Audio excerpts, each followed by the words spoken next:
Okay, all right. Good evening, everyone, and welcome to the February 27th, 2024 work session of the Town Board of Newcastle. The board has been in executive session discussing matters of hiring, contracts, and legal advice. May I have a motion to enter into the work session? So moved.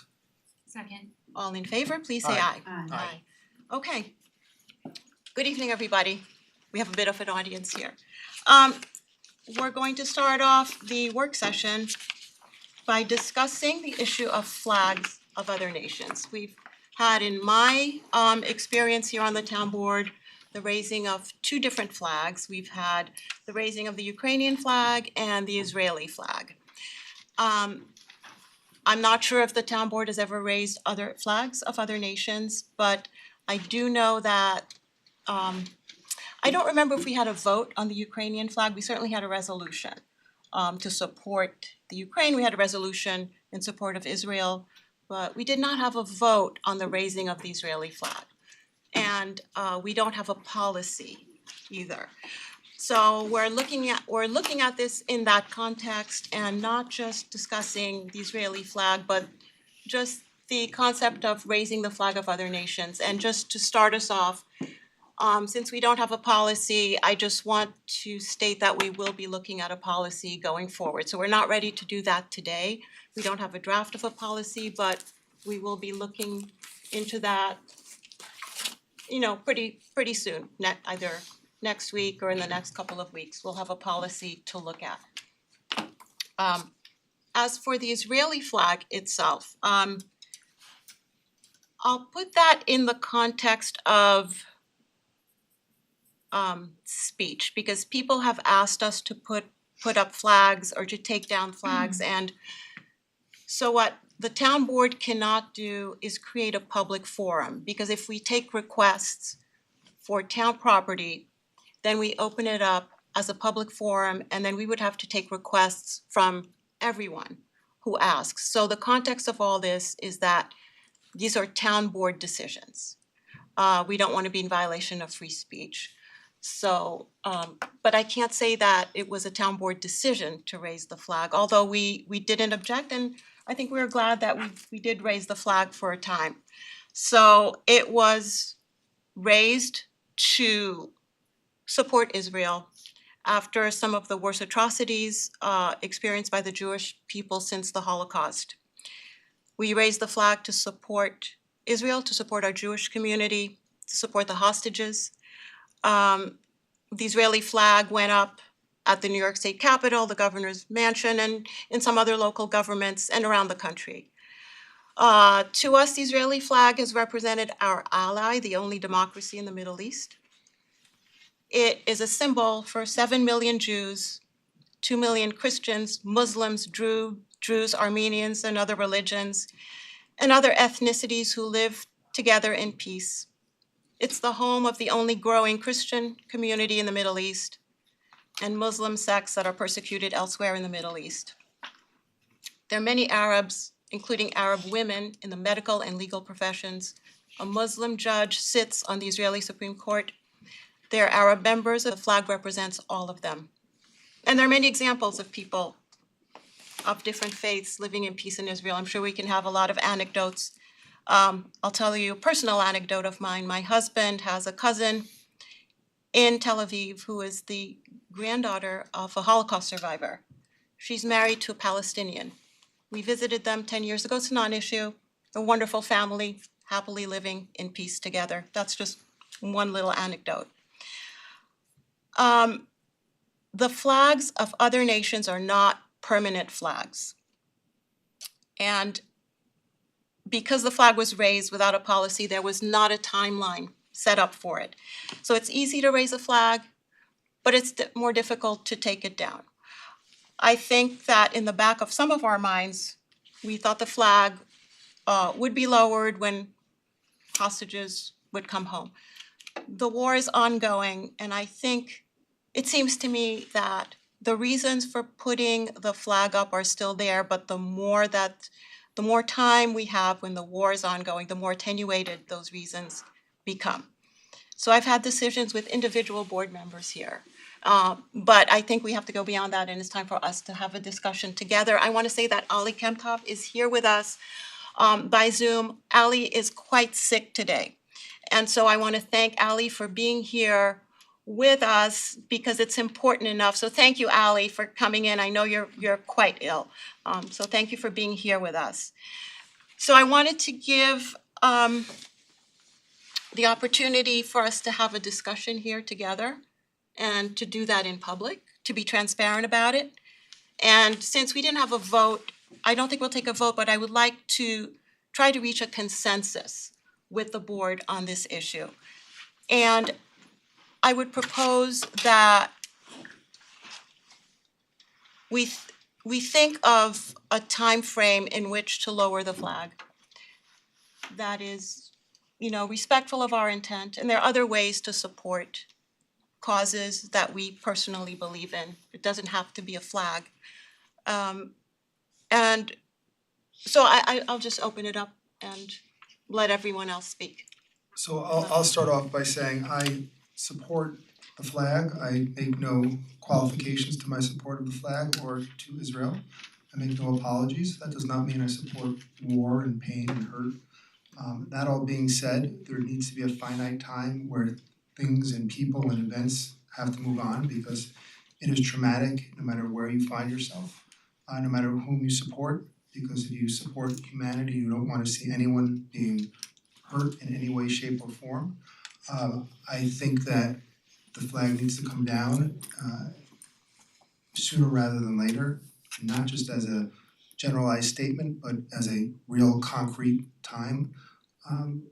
Whether that means it comes down 150 days, it comes down 6 months, whether it comes down, I don't know if those of you are familiar with 18, which is Chai, which is important in Judaism, which 18 can become 180 days, but we can't keep it up there in perpetuity, and it does need to come down sooner rather than later, in my personal opinion.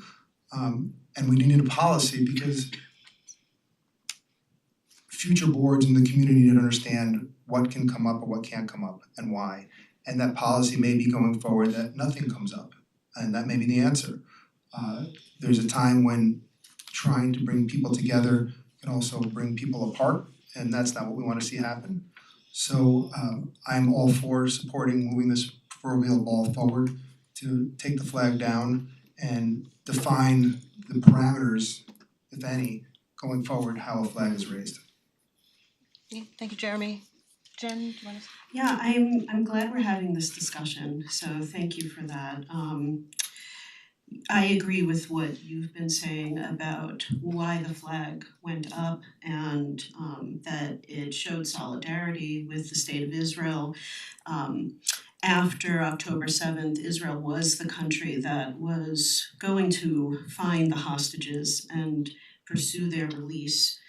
About half of the hostages have been released. Some bodies, 11 bodies, have been repatriated.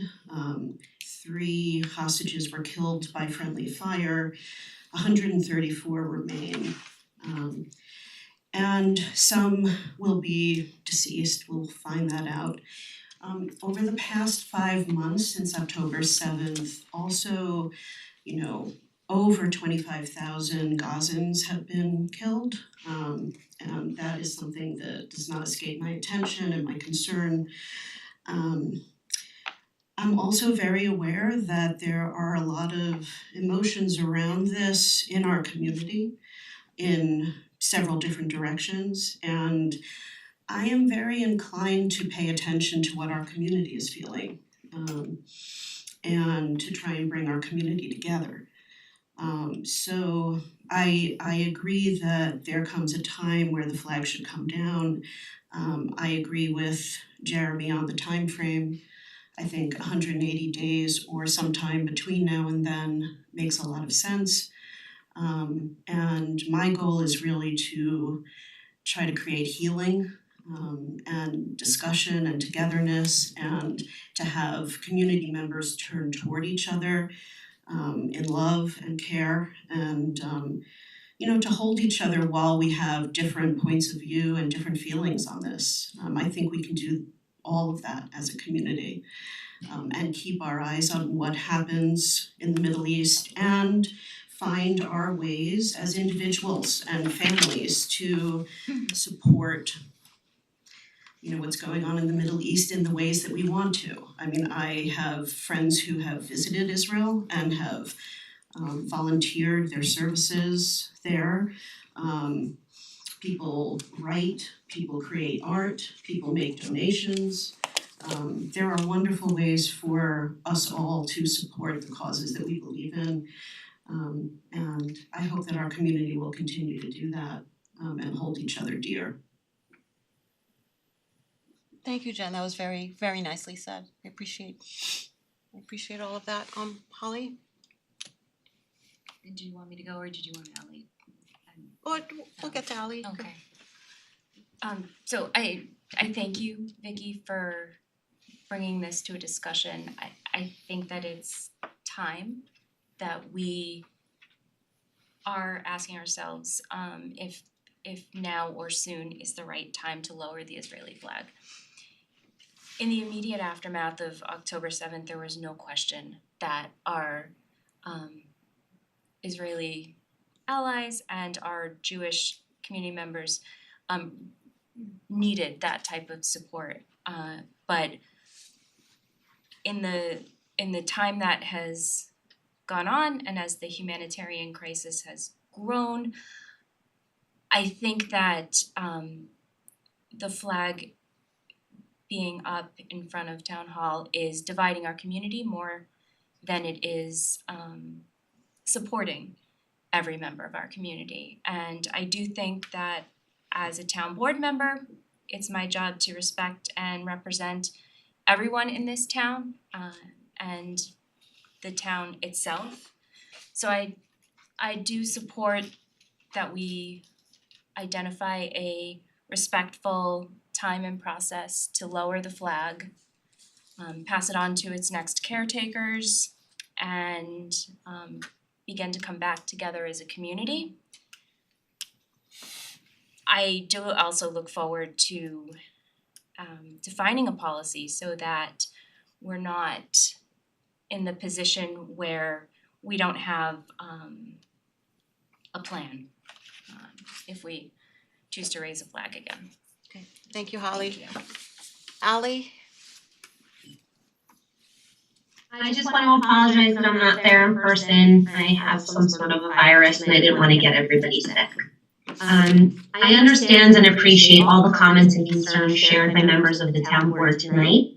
We chose to fly the flag of the United States' most important ally not at the exclusion of others, and certainly not because we were looking to be controversial, but as an acknowledgement that October 7th was the worst day of mass extermination of the Jewish people since the Holocaust. I'd like to read comments I shared with a resident recently. Anti-Jewish hate crimes are up nationally over 300%. There is no other such comparison. Newcastle is not immune. There have been multiple hate speech and anti-Semitic incidents at Greeley within the last year, not limited to swastikas being drawn in bathrooms. I am currently unaware of any similar anti-Islam incidents that have occurred within the community, and I am certain the entire town board would be outraged and would denounce any such incidents if they ever do occur. While I can only speak for myself, I fundamentally reject any conversations that start with accusations of Israel committing apartheid or genocide. It's intellectually dishonest and factually incorrect. My heart breaks when I think of the destruction, inhumane conditions, and the loss of innocent lives due to this war. But any stance that doesn't first demand the release of every innocent Israeli hostage and acknowledge that Hamas broke a ceasefire on October 7th are disingenuous at best. Finally, but most importantly, I am married to a first-generation Jewish Egyptian American. My family can trace their roots back many generations to Egypt and Iraq. My in-laws were violently forced out of Cairo in 1968 and became religious refugees as the Egyptian government became more extreme and less tolerant of religious and ethnic diversity. The Middle East was once a region full of Christians, Jews, and Muslims living mostly peacefully together. This history has almost entirely been erased. I know firsthand what Jews in the Middle East have endured and continue to endure. Israel, the only democracy in the entire region, faces unprecedented attacks from Hamas, ISIS, Hezbollah, and other Iranian proxies, while Jews globally endure anti-Jewish rhetoric and violence not seen since Nazi Germany. There will never be a perfect time to take down the flag. We do need a policy going forward, and our intent was never to offend or divide. I would like the opportunity for the flag to come down honorably and ceremoniously, but it does feel wrong to remove the flag while there are still innocent hostages being held in tunnels in Gaza and anti-Zionist marches in our town. Thank you for the opportunity to share my thoughts on the matter. Okay, thank you, Ally. So I just wanted to be clear about what everybody thinks.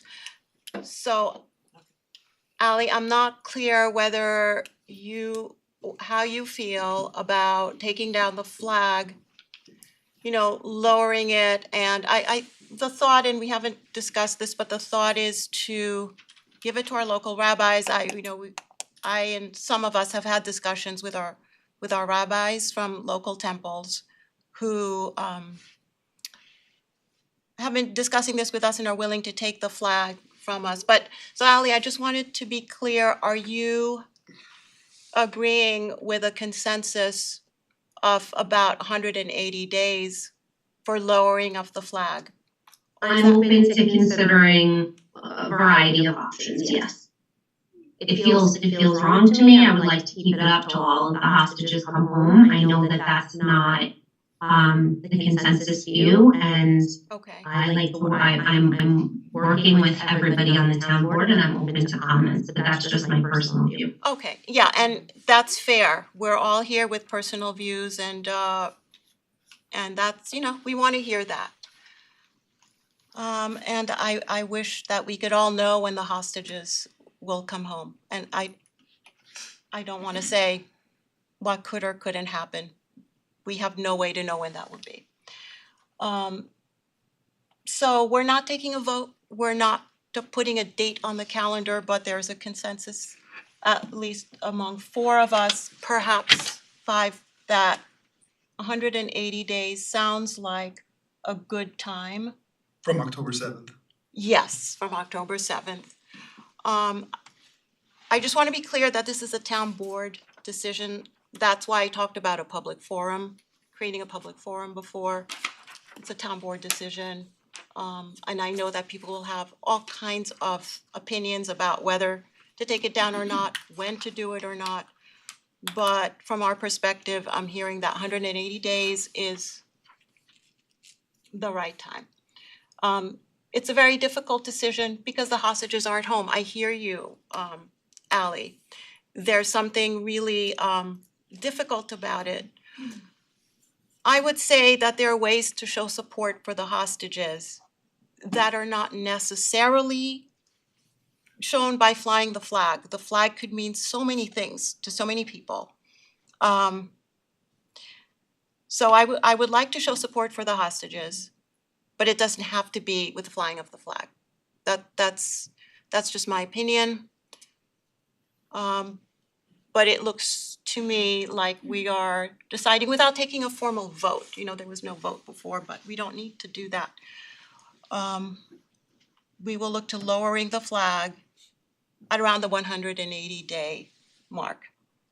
So, I like that that's a meaningful number. yeah. I agree. Okay then. All right. We will move on to our next topic. Fourth quarter financials? Okay. Feels wrong to move to fourth quarter financials after this, but let's go. Rob? You're on, Rob. How are you?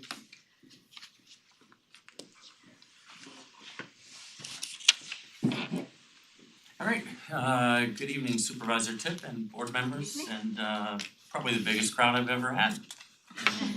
14 years and I'm certain you're all here just to hear what I have to say. What I do have for you this evening are my projections on the fourth quarter end of year financials. And I will just point out these are my projections. we haven't closed the year yet, and we have our audit in about 3 weeks. So you'll get audited financial statements probably sometime in May or early June, and we'll finalize those numbers. So tonight I'm just gonna give you a broad overview. Over the last couple of years, the financial updates that I've given were a little more sporadic than they had been in the past, so we're gonna try to get back on a normal schedule of quarterly updates for the board. So I'll just draw your attention here. Up on the screen from left to the right, we have the four major funds that I'm gonna review. We have the general fund, the water, highway, and then the revenue fund. And I'll point out a couple things. The darker blue columns, those are the revenue. The lighter blue columns are the expenses for the year. The small little black bars are the appropriations of fund balance that we used in the 2023 budget. And the smaller gray bars are unfortunately an adjustment that through the auditors we're gonna have to make due to our really difficult year we had with our health insurance this year. We're a self-insured program and we saw our rates spike significantly this year. So the Wait, take. Rob, I'm sorry, Yep. so we didn't get this, so this is the first time Yep. we're seeing this, right? So can you explain the gray bar and where the adjustments came in, what funds they came in? So they're across all funds. If you see, there's a little gray bar on the top of the light blue column for each of them. Okay, and unfortunately, my eyesight is not, I can't really see all those numbers.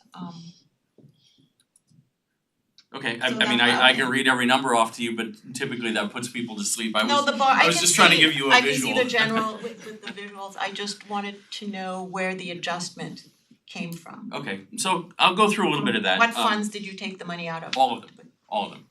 Okay. So the health insurance affects all the funds, well, the four major funds, because we have staff, employees in each one of those funds. So that's a personnel cost that is allocated across all the funds. Okay, So the highlight of this screen is that the dark blue, which is revenue, the light blue is expense. If the dark blue is higher than the light blue, we're gonna see a surplus for the year.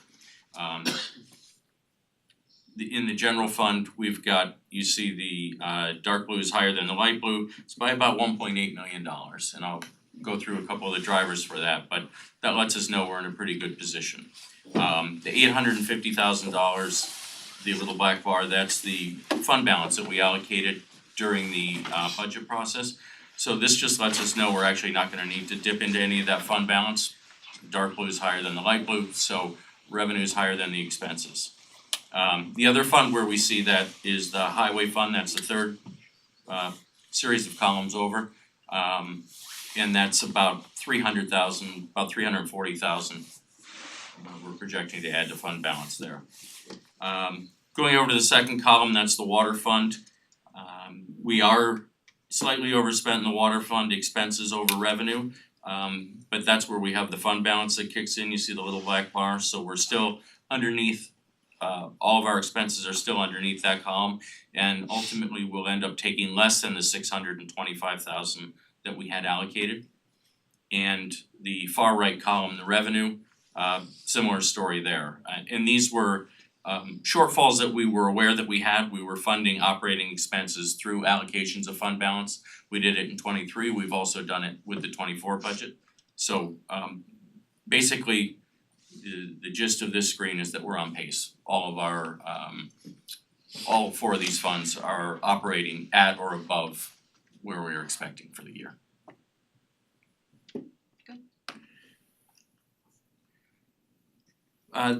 This next slide just kind of demonstrates why we needed to make that adjustment in the health insurance line and ultimately affecting the non-spendable fund balance in all of the funds. And this shows our balance over the last 10 years in MEPCO and our health insurance.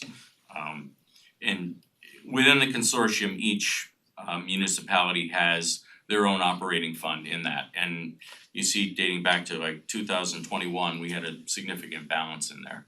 And you look over the last couple of years where that balance has gone. So a couple functions of that. Number one, we had 2 years of zero. If you look at the green line going across, that is the rate of premium increase. You see, we had 2 years of no increase. And the balance at the time would tell you that we wouldn't have an increase, right? If we're sitting on $1.6 million in the plan, we probably wouldn't need to increase it. You see then in '23, we took a 3% increase, and in '24, we're gonna have to take a 10% increase, unfortunately. So if you look back to 2016, a year that we had similar poor results, you see how we rebounded after that, and we're hoping with that 10% increase, we'll end up rebounding similarly going forward. Unfortunately, 2023 was just a colossally bad year for health insurance.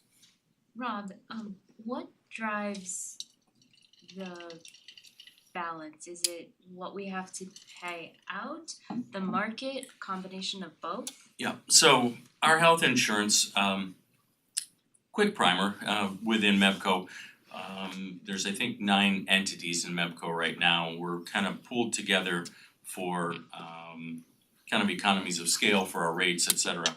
And the first $75,000 of each claim that is paid out comes from our own working layer balance. So our premium for the year is constructed by funding this working layer, and then we have an additional layer that's shared by other municipalities, and then we have a stop loss layer if a claim exceeds $500,000. So these blue bars, they represent our balance in the working layer where we would pay the first $75,000 of any claim. So unfortunately, this indicates, number one, that we've had high claims, but also a high volume of claims as well. Thank you. So just showing a few of the drivers for that number, for the general fund and the surplus we're expecting to have. The left column with the darker ones again are the revenue, and the on the right side with the lighter blue, those are the expenses. So you see the one that jumps out right away at you is the interest earnings, and that was about $1.1 million over budget estimates. So I think we all know where interest rates went over the last probably 12, 15, 18 months. When we were planning for the budget back in July, August, and September of 2022, the rates weren't at that point, and we didn't have an anticipation that they would be that high. We have the benefit of not having to have needed to borrow at this point, which we're not gonna pay interest, and we're earning interest on the money that we have in the bank.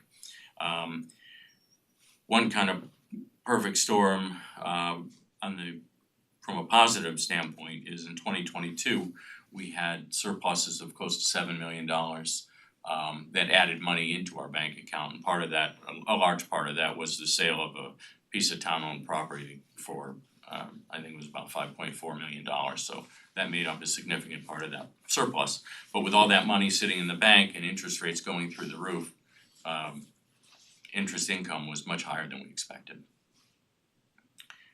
You also see county sales tax. Again, that number came in particularly strong, which was a little bit surprising with the economy, but you know, it was higher than expectations. And you see also mortgage tax. Police protection, one of the reasons that's a little bit high is we receive reimbursement when for example Con Ed or Verizon does work on town roads, and we're required to provide police officers, they reimburse us for that, so that's where the police protection comes in. Couple categories in revenue that did fall short. Tax interest and penalties. Oddly enough, we when we went through the in-rem process last year, we pretty much closed out a lot of the outstanding tax liens that we had. So with a smaller amount of tax liens brings in a smaller amount of tax interest and penalties, and that's what we saw in 2023. In the other category we fell short revenue-wise was the commuter parking fees. And if the board remembers, we through COVID, we adjusted the parking permit season a couple different times to try to capture whatever revenue we could. And in 2022, the revenue came in December. Well, we decided to push that back on normal schedule, and the renewal now is in June. The result of that is we didn't get that revenue in 2023 that we had budgeted. So in spite of that, we still have a pretty good surplus for the year, and we thought that was the perfect time to kind of get back on schedule for that.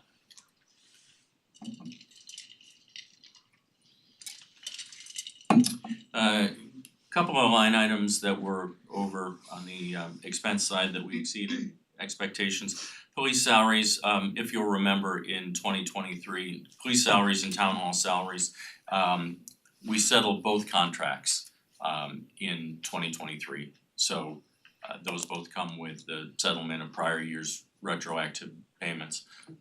So that's why those numbers show a little bit over budget. They were offset by contingency. We did have the majority of that in the contingency line, and the board will see a request for the allocation of that contingency line next board meeting. Police overtime, that's kind of correlated over on the other side of the revenue or the police protection, so we're a little bit over in police overtime, but the revenue more than made up for that. And another trend that we'll see throughout the different funds is liability insurance. We all know what happened this year with our renewal, unfortunately, as a result of the last couple of years of insurance claims. A couple of the expenditure lines that were below budget, we had legal expenses, thanks Lino for helping to control that.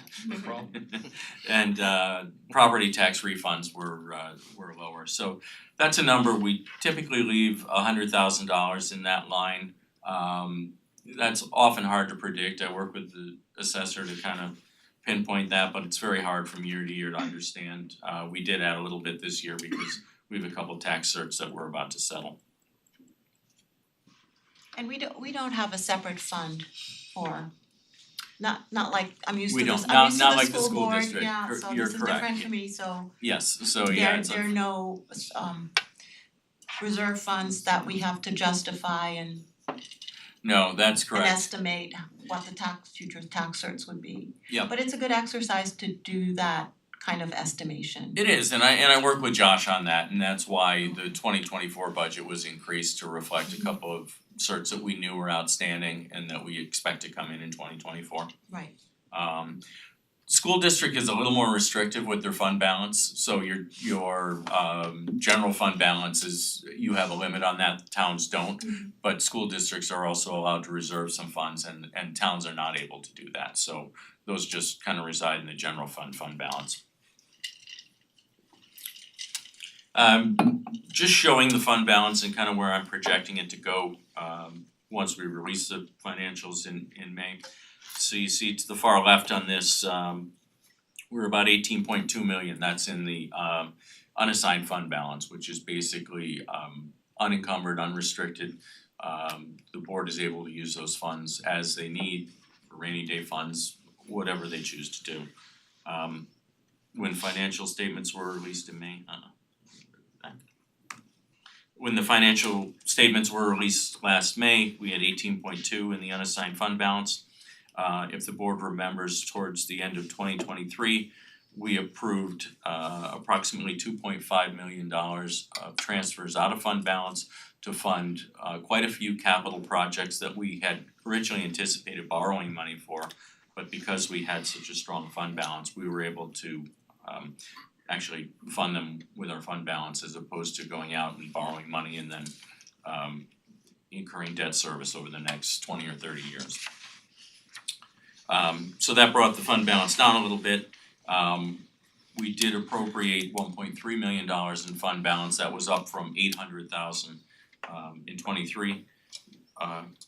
We appropriated that in the 2024 budget, and that was to help us stay under the tax cap. If you remember, we had quite a few pressures this year financially, staying under the cap. And then I add back in the operating surplus that I expect from activities of maybe $1.7 million for 2023, and you get to 16.9 million. Again, give or take, these are my projections. The auditors may still make adjustments to these, but where I sit right now, that's what I'm projecting.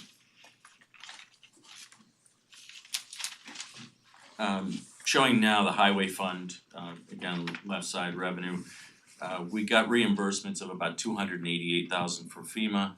We didn't have that budgeted. FEMA's difficult to predict. Those were storms, I think, Isaias and Ida that happened 2, 3, 4 years ago.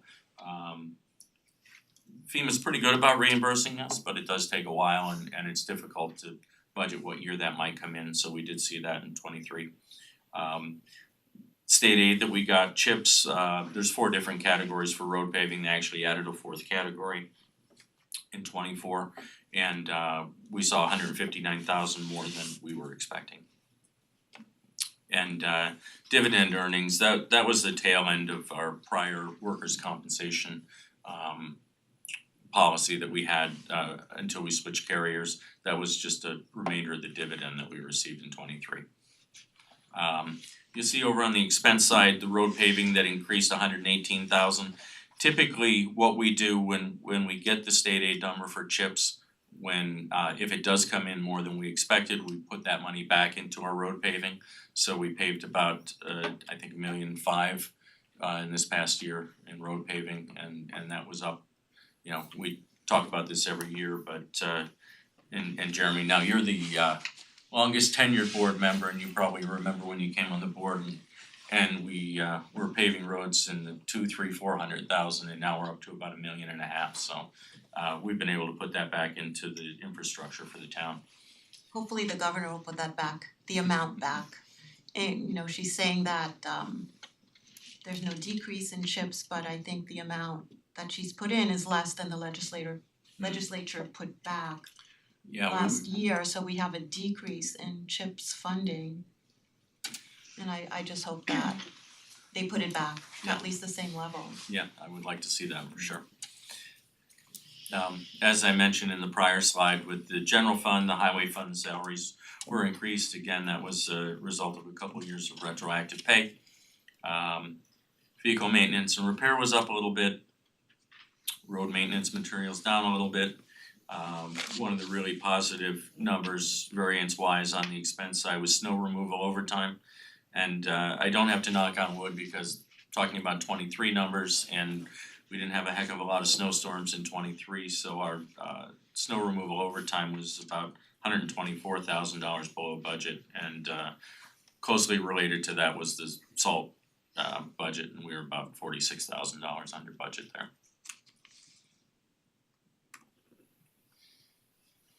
Moving now to the refuse fund, right side, this is a smaller budget, so you're gonna see smaller increases and decreases. Compost, mulch, and yard waste were both up about $39,000. On the other side, the big number here, the transfer site charges, we were about $123,000 below budget. That means that that's good news because we have seen transfer site costs go up in the last couple of years. I think the amount of places that we can take the refuse has decreased, and some of the options that we have increased significantly in cost, so that was we had estimated a little bit higher than it came in. And finally, the last of the 4 funds, the water fund. This fund is typically very difficult to calculate.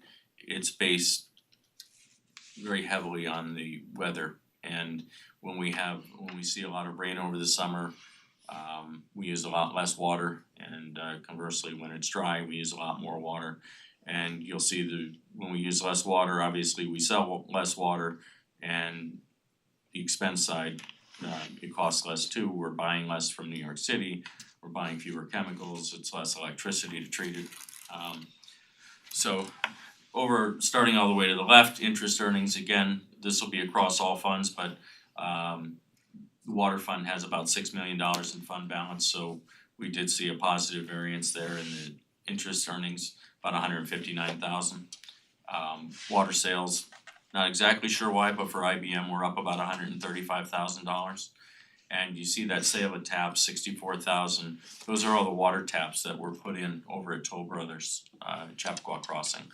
So we saw some revenue coming out of that.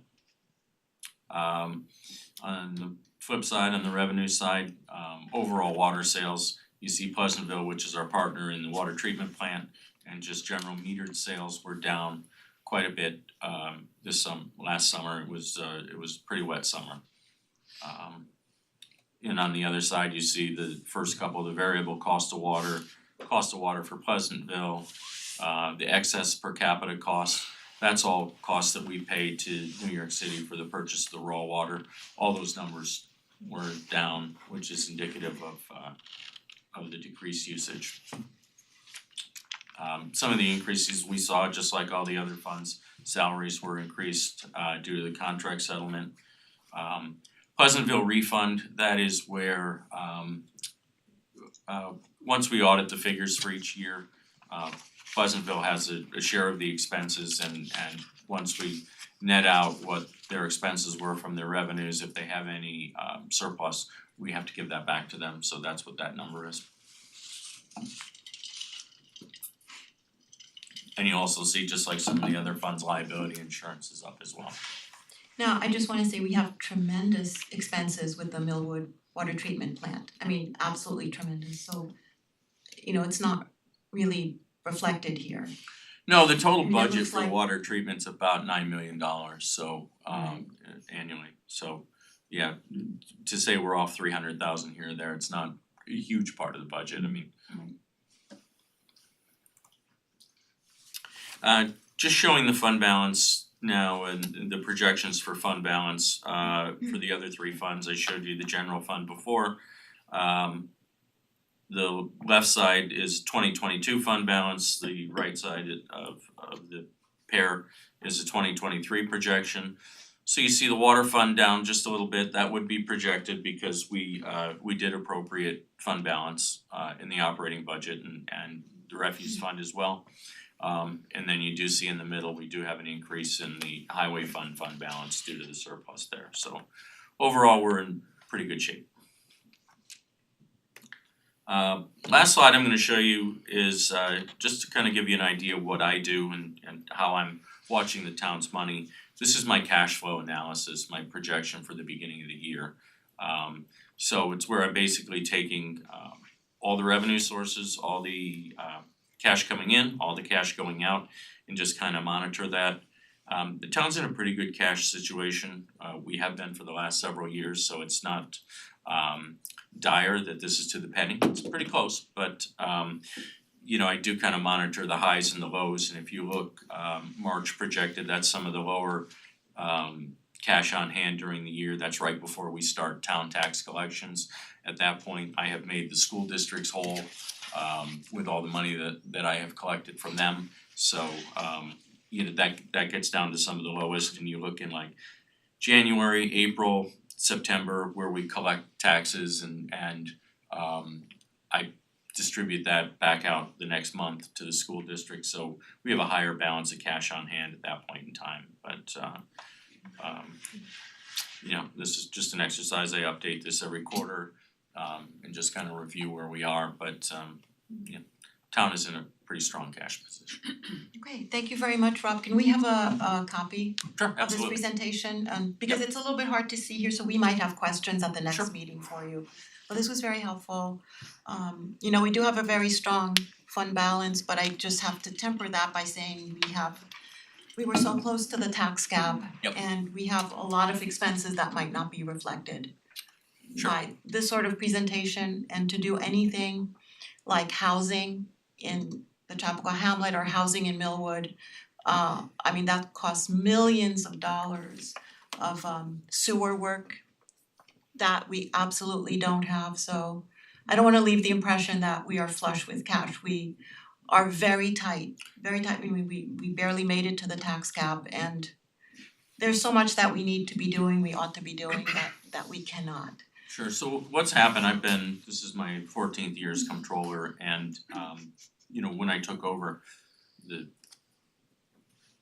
fund balance was sub 2 million at that point in time. It was low. And we had a plan to bring that back up.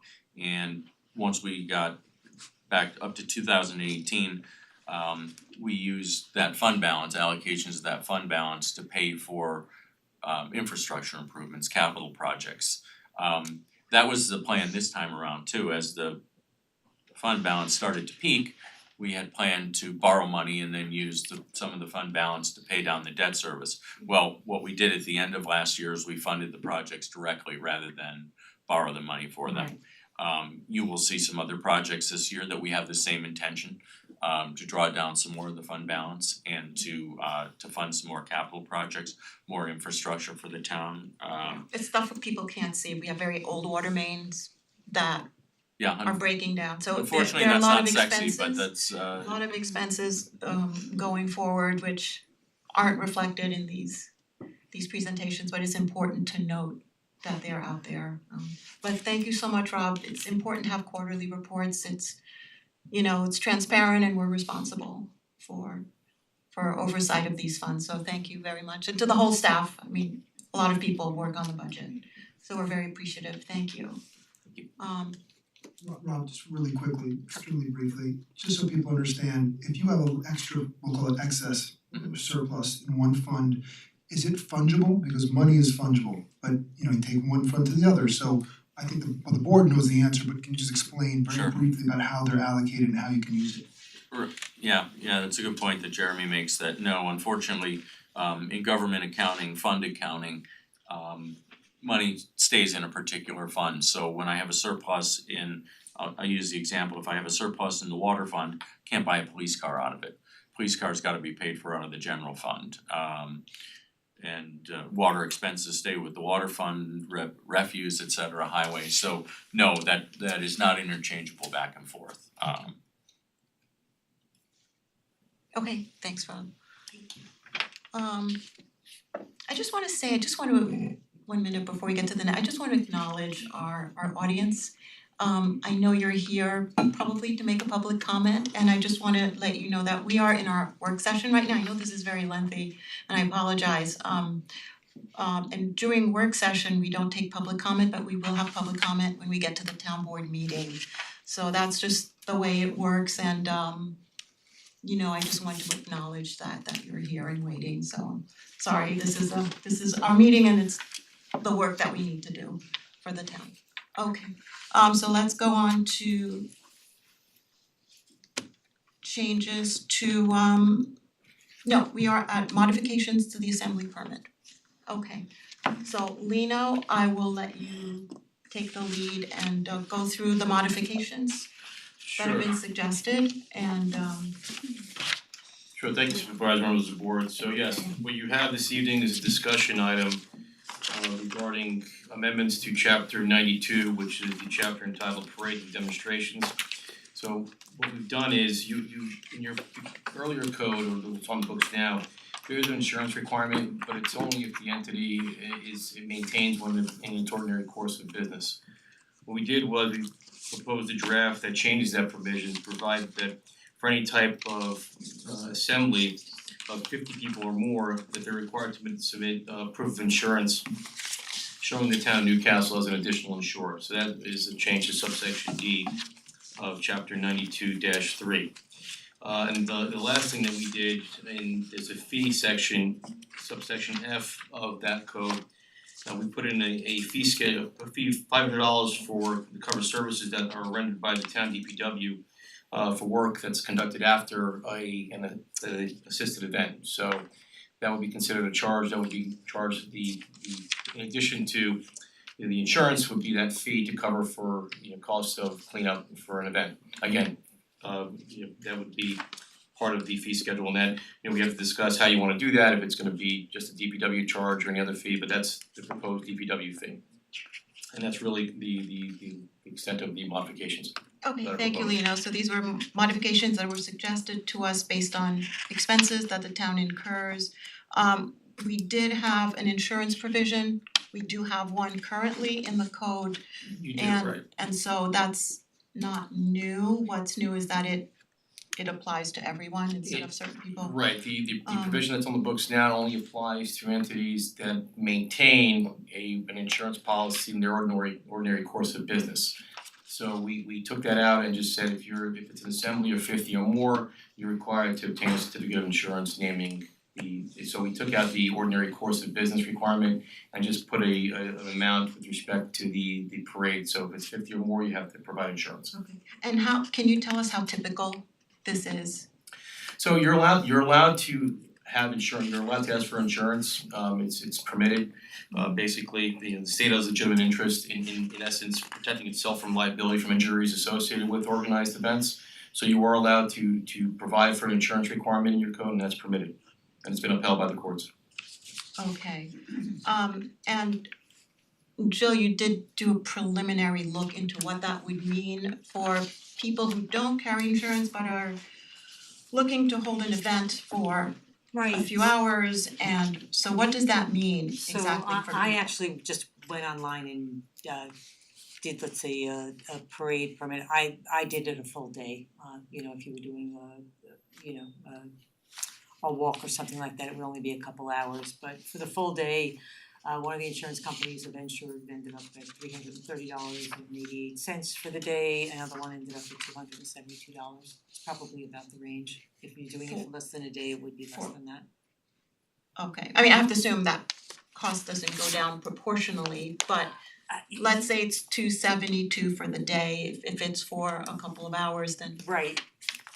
okay. There So there maybe must it's be 200, let's say. I 15 don't know. insurance companies that you can shop around online. And- I did them, just pulled a couple straight out. And this was just kind of a survey of Just for a costs. single one-off type of Right, policy, so not $1 million personal injury, 2 million property damage, just generally speaking, just how much would it cost someone out of pocket if they were organizing an event of And- 50 people or more. And if someone had insurance already, Then it it's would- generally included.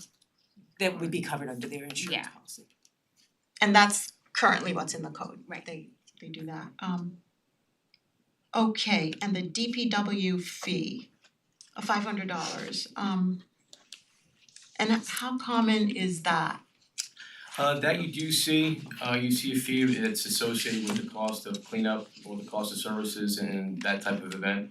As long as it's clear that it is associated for, again, DPW and that $500 fee that we came up with about the cost of 2 laborers that we would utilize after an event for a couple of hours with a cleanup. 4 laborers. Our union contract requires 4 hour minimum, so that's what we'd have to So that's where the number came from, that $500 fee. Okay, and is this typical in these kinds of provisions on parades and demonstrations, is this typical to Again, charge? it runs the gamut, supervisor, different Right. municipalities have different provisions and different ways of doing it. But there are some that do charge that type of fee as well as insurance. Alright, could you bring us examples of that Yeah, sure. for a future meeting, so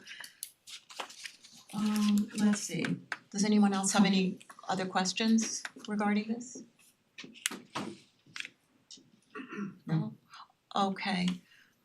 So what we would do with this is to, we would not take a vote on this, make a decision now, this is a This is a change only to a law. discussion, right? This is only for discussion, we're getting information. If we decide to proceed with this law, we would put it up for public hearing That's and correct. take public comment and get feedback. Alright, so that's how we make decisions on, local laws. But I will So find out it other would take a while. jurisdictions and Yeah. give you an idea of what others do. Thank you. Okay, so do you wanna come back with that and then are we looking to set a date for a public hearing? I don't think you can yet because it's not really finalized, so and we still have to. So I'm we still we're provide gonna you- wait for more let's information wait from for you information. and we'll discuss it again. Correct. Okay, So we put it over to the 5th, just penciling it in right now, for the work session agenda, just so that we keep For track next- of it. And yeah. if we have the answers for the board by the 5th, we'll put it back on the work session, otherwise we'll kick it over another 2 weeks. yeah, and what I really wanna know is how common are these two provisions? Well, just jump in, Jill, the Rotary, they carry their own insurance for Community Day? For Community Day, yes. Purchase a policy, it's not covered under, there's no insurance carried by the local club. So you get a separate cop policy for it? and they get it for the day, and that's Do you know how and much it that's is how we when you, yeah. if you remember, I mean, I think it was about $450. okay. That's Does it- for the, yeah, I Does mean, it depend, because that's a huge event, Yeah, I mean, I think it's a So- little bit, I think it's a little bit different, it's a different kind of than event this than type than of event, people getting together. but yeah. But nonetheless, the point being that it's other events have insurance Oh, that yeah, they're required to pay yes, cover. absolutely. actually, let me revise that, I think it was closer to 1,000 last year. Because you actually covered We went, smaller entities yeah, that didn't have insurance, so backyard gardeners or things like that who wanted to have booths. Oh, so The this town is a required completely different insur- situation. yeah, town I don't think required that they're, insurance and the Rotary actually covered the policies okay. for those individuals. You're Yeah. covering, you were Participate. covering multiple. yeah, I Oh, don't that's think it's completely really different. it's Okay. not really equivalent. Well, the reason why I said it's equivalent only in the sense that the principle exists that you need to be insured as well. Yeah, and for Yeah. all of the exhibitors at Community Day, they carry their own insurance, they get the additional coverage for the day. Gotcha. Okay. Farmers market also carries their own insurance, their vendors carry, we do this with all of our. Do we want to articulate whether this would affect block parties or anything like that? I think block parties are under a different provision of your code, and that's what so those are a little different, but I can look into it, but I know there is a different provision that, and that the current law that you have on the books actually says if you're getting a permit from a different statute, it doesn't apply, or they're a different town provision, but we'll take a look at that. They don't apply under the parades and assemblies, okay. Thank you. Okay, so So- we will What, go ahead. just one more I know you're gonna kind of survey who else kind of in the county has similar types of provisions. But I'd also be curious to know how the fees compare if they have them. Okay, anyone else? No, we're set, okay, so we will move on then to the next topic. Changes to stormwater requirements.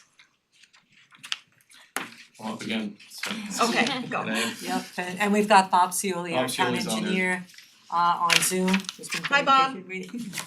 Good evening, everyone. Hello, Bob. So I'll start this off and then we'll turn it over to Bob. So one of the things that, and I wanna thank Bob ahead of time for assisting me with this endeavor. But this has to do with our chapter 108 dealing with stormwater and management and erosion sediment control.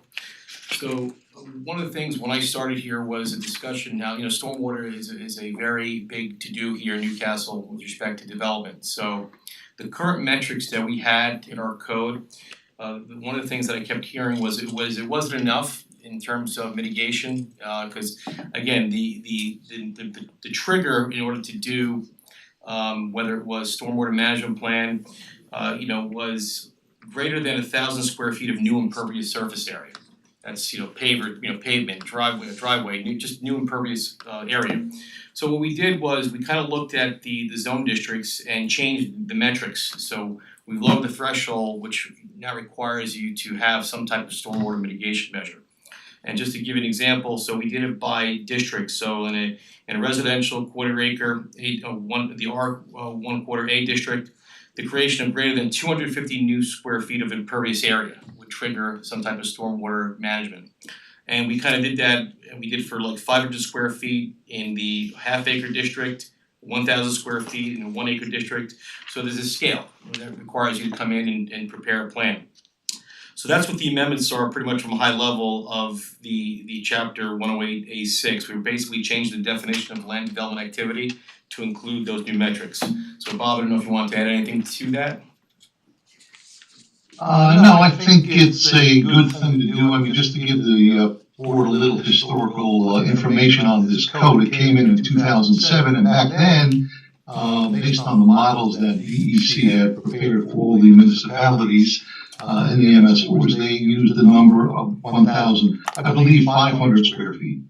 We used the 500 square feet across the board back then in 2007, but I guess it was a little bit of pushback. And then I guess what we did back then, we bumped it up to 1,000 square feet across all the districts, even for commercial properties. So basically, that's what we've been using for the past 17 years.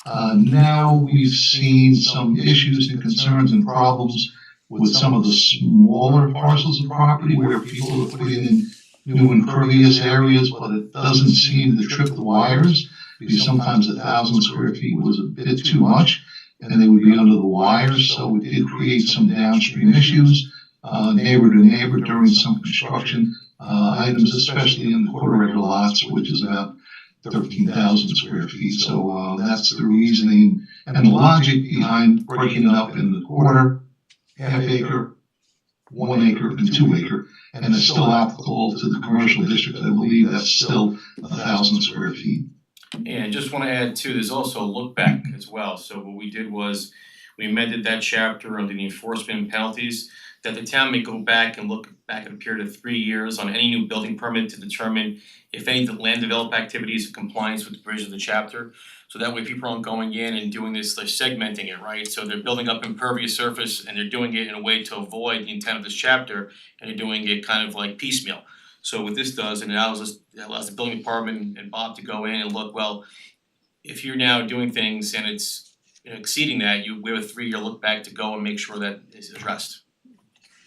So in layperson's term, the problem is that if your neighbor does work, they do construction work, they just do soil disturbance, they add impervious surfaces, and all of a sudden, and also the water table is higher, we're getting more rains, all of a sudden you're getting flooded. Right. In your floods in your yard, floods in your basement that you didn't get before the renovation. This is what we're talking about. People are finding Right, that and they're being negatively impacted by construction and renovations going on around them. And we for example, we had a meeting last night with the ERB where, these issues, we can't really do anything about things that have pre-existed for years before these regulations came into place. But what we can do going forward with any new construction or additions, we can now address those issues with respect to stormwater and mitigation and anything that's new or new construction, new activity, so that going forward, we can address these issues in a better fashion. Again, we really can't fix, there are things that were built here before these regulations with stormwater we were even thought about. So it's not our job to fix the pre-existing condition, but we can fix going forward for new types of impervious surface and new development. Okay. Alright, so are we comfortable enough with the way this is written to put this for a public hearing? Right, because I don't see the language in this changing, I don't see any objection to the purpose of Yeah. this. And if we have objections, we'll hear it at the public hearing, that's what Yeah, that's as what it's draft, for, but there's no further information that the board needs on this, is that right? Not for me. So what we'll do is on the meeting on March 5th, we'll put it in to set a public hearing. Right, so the first public hearing on this will be March. No, we would set it for the end of March, so we'll put it on the agenda for the 5th and we'll set the public hearing for the 20th. Right, so it needs to be on the agenda to vote on it, To set the public hearing. to set the public hearing. So Can we do, the 26th? can we Yeah, we get to the. can we have a resolution today to put it for a public hearing next week rather than wait? No, it wouldn't be next week anyway, because next week's a work session, so we would yeah, try you to need time to, Okay, you need that's- time to okay, notice It it has to too. be in the newspaper. It's gotta be in the newspaper. Okay, Yeah, so we would do it next week and then set it for the 26th of March. okay. Okay. Alright then, thank you. So next we have. Okay, good night, everyone, thank you, Thank you, Bob. Yeah, thank you, Bob, Thank you. thanks very much. thank you. Administrative. Seeing as if Ally, was there anything you wanted to add? I don't mean to. I know you're not, No, you don't have to no, talk. I'm sorry. Okay, alright, that's fine. So next we have administrative items, Jill? Right, so what the board has before it for administrative items is adoption of minutes and the adoption of monthly reports, both for January of 2024.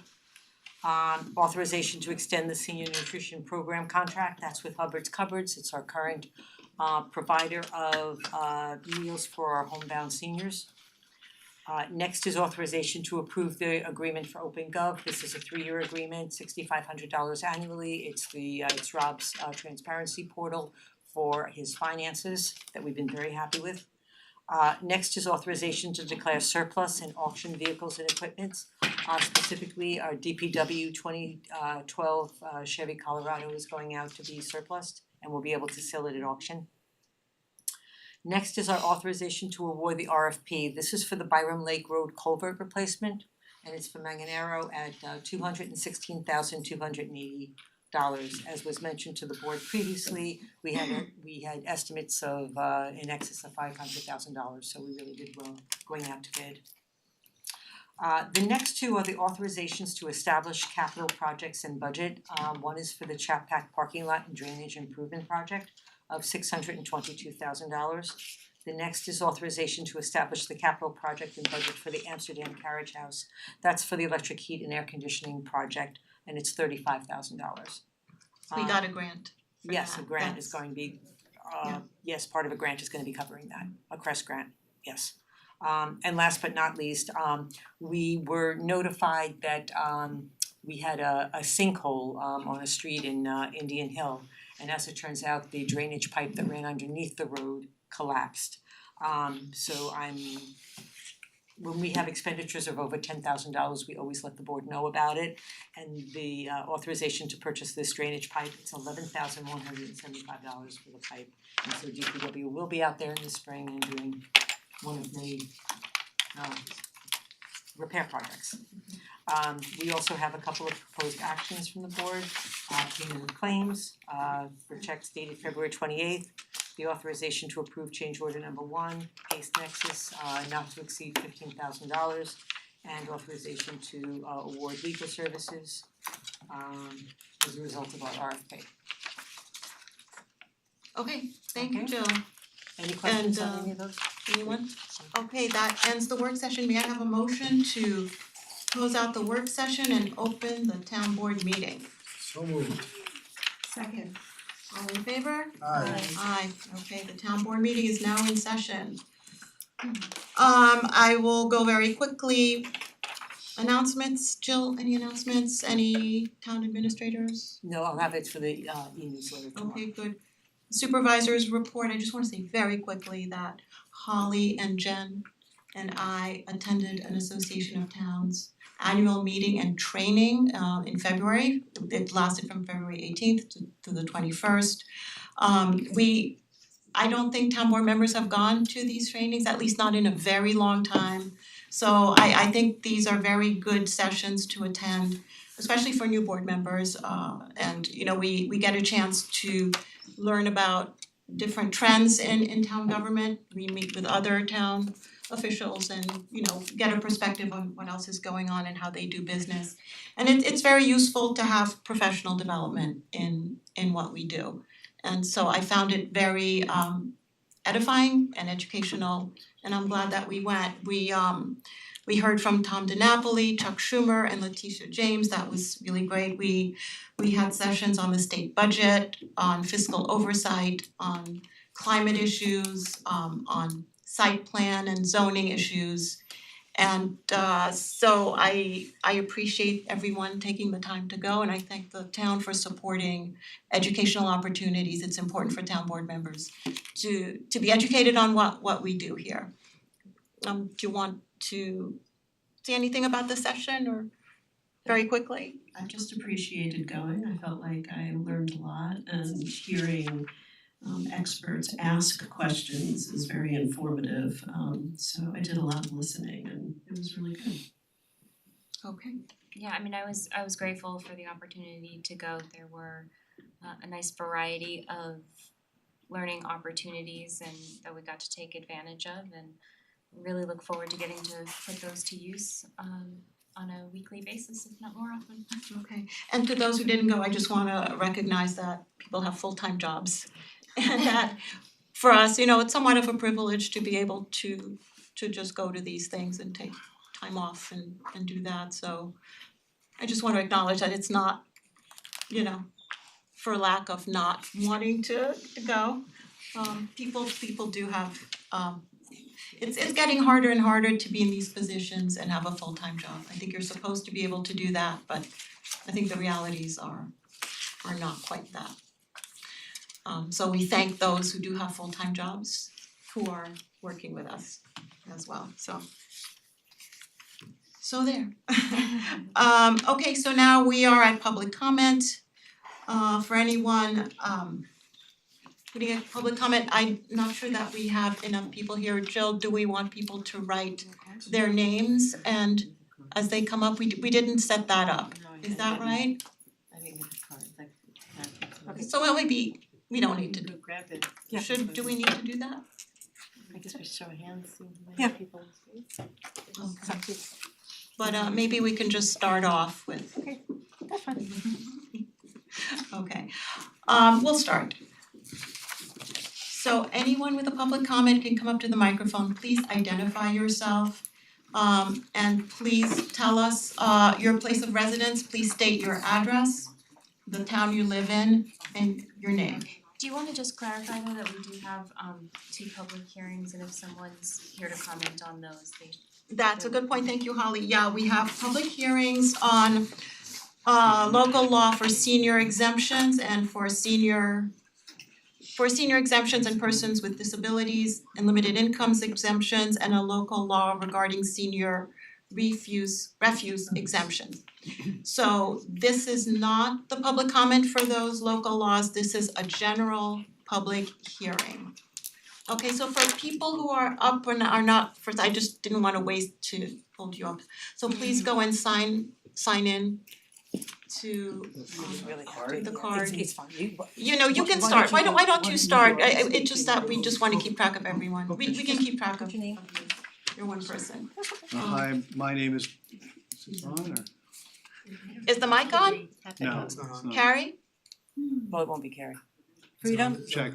Who's check, back check. there? Freedom? Freedom or not? Can you Okay. check the mic, please? And then you can sit there, okay? Slight technology problem. Yes.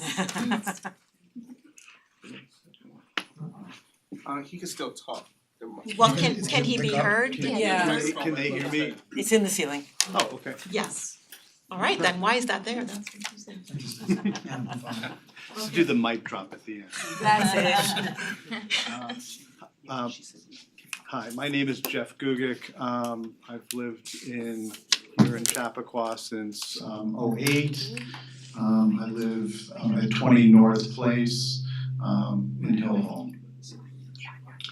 Ladies and gentlemen, how many of you remember being a young child and starting the school day with the recitation of the Pledge of Allegiance? Hand over heart, we felt a sense of pride and reverence as we proclaimed our loyalty. The pledge symbolized our commitment to the principles of liberty and justice for all, ideals that were instilled in us from that young age. Reciting the pledge was more than just a ritual, it was a tangible expression of our freedom and our right to free speech.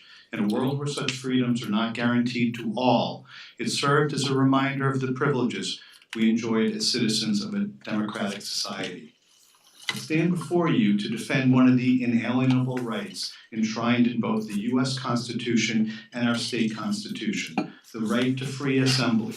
As citizens of this great nation, we're guaranteed the freedom to peacefully gather and express our views without undue interference from the government. The First Amendment to the US Constitution explicitly provides our right to assemble peacefully without any mention of burdensome fees or insurance requirements. Similarly, Article 9 of our state constitution upholds the same principle. Numerous Supreme Court cases have affirmed the importance of protecting the rights to assembly from government overreach. Requiring fees for free assembly and posting of insurance goes against the very essence of these constitutional protections and Supreme Court precedents. Such regulations create barriers that disproportionately affect marginalized communities and people and inhibit the free exchange of ideas, which is essential for a thriving democracy. The true test of a society's commitment to free speech lies in its willingness to protect the expression of ideas, even those that are unpopular or deeply disagreeable. While we may find certain thoughts aberrant or offensive, it is essential to recognize that the right to express these is fundamental to the preservation of liberty and the marketplace of ideas. By safeguarding the free speech rights of those with whom we vehemently disagree, we uphold the principles of tolerance, diversity, and intellectual freedom that form the bedrock of a democratic society. Only through open dialogue and unfettered exchange of ideas can we hope to foster understanding, challenge entrenched beliefs, and ultimately progress as a society. In this era marked by heightened political division, the importance of listening to those with whom we disagree cannot be overstated. Rather than retreat into echo chambers of like-minded individuals, we must actively engage with opposing viewpoints to foster understanding and bridge the gap that divides us by listening attentively and empathetically to perspectives that challenge our own. We're not only broadening our own horizons, but cultivating empathy and respect for diverse opinions. Only through genuine dialogue and mutual respect can we hope to overcome the polarization that plagues our society and work together towards common solutions for the greater good. Therefore, I urge you, our town board, to reconsider these unjust policies and hold the sacred principles of liberty and democracy that our founding fathers fought so hard to establish. Let us ensure that the rights of free assembly remain accessible to all, regardless of economic status or background. Remember the Pledge of Allegiance in your oath of office. Thank you. God bless America. Thank you. Thank you, Christina. Okay, Millie Schwartz. And please remember to state your address and the town you live in. Can you put Hello, Millie. Can we put this down? Can you tilt it down? Does it tilt? Yeah. Tilt? Yeah. I'm Millie Schwartz. I live at 11 Kitchell Road. So I wanted to point out that this baseless and unjustified attempt to hinder our right to freedom of assembly and association is a reactionary move spurred on by a fear of change and progress. Students and young people have historically been on the forefront of progressive activism and grassroots organizing. By imposing hefty fees and restrictive policies, the powers that be are effectively cutting off our access to public spaces as a means of gathering in protest and solidarity. Students and grassroots organizers such as ourselves do not just have $500 laying around, not to mention more hundreds of dollars in insurance.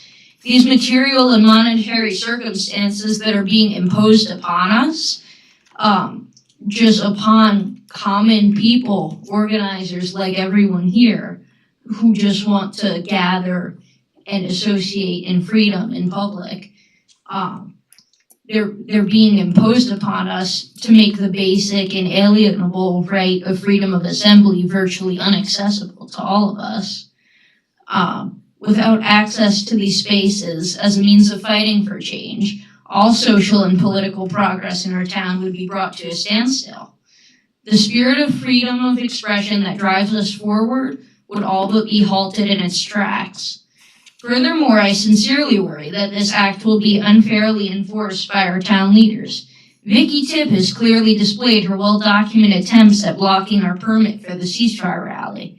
I feel that this act will disproportionately affect progressive and radical movements such as our own, due to the ungodly amount of effort that has already been put into previous attempts to block our right to freedom of assembly. This act builds upon harmful rhetoric spread by members of our local leadership, such as publicly calling for our dispersion in the event of a ceasefire rally. These calls for use of police force against peaceful citizens of our town go against everything I and my fellow residents of Newcastle hold dear, and this act would only serve to make it more incredibly difficult to hold events in the name of positive change. And by going forward with this act and opposing these fees, the town board would clearly be showing their disdain at the common people. Thank you, Mary. Okay, Cassiopeia, come on up.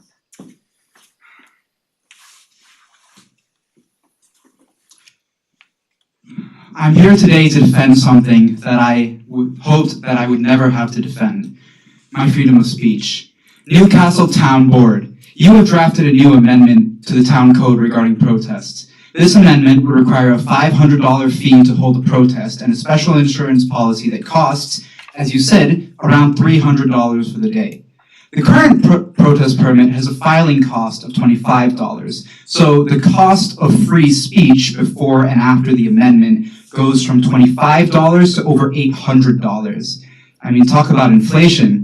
Essentially, this amendment would make it impossible for anyone but the wealthy to protest, targeting students and working class activists. Of course, it's no secret that this amendment was directly inspired by our ceasefire march on February 3rd. That march was organized by local Greeley students, such as myself, not the types of people who are able to dish out $800 at the drop of a hat. Your messaging is clear. You never want progressive youth like us to be able to organize a peace march ever again. But I don't need to interpret what your message is because I can quote you. Jeremy Salam, before the march, you said the town board doesn't want to see a quote ceasefire march on any day in the Chapel Hamlet. You also encouraged the police to deal with us with as much force as they pleased. Quote, whether that means dispersing people, issuing summonses, or taking some other action, including an arrest, should crimes be committed. That is for law enforcement to decide and potential lawbreakers to recognize.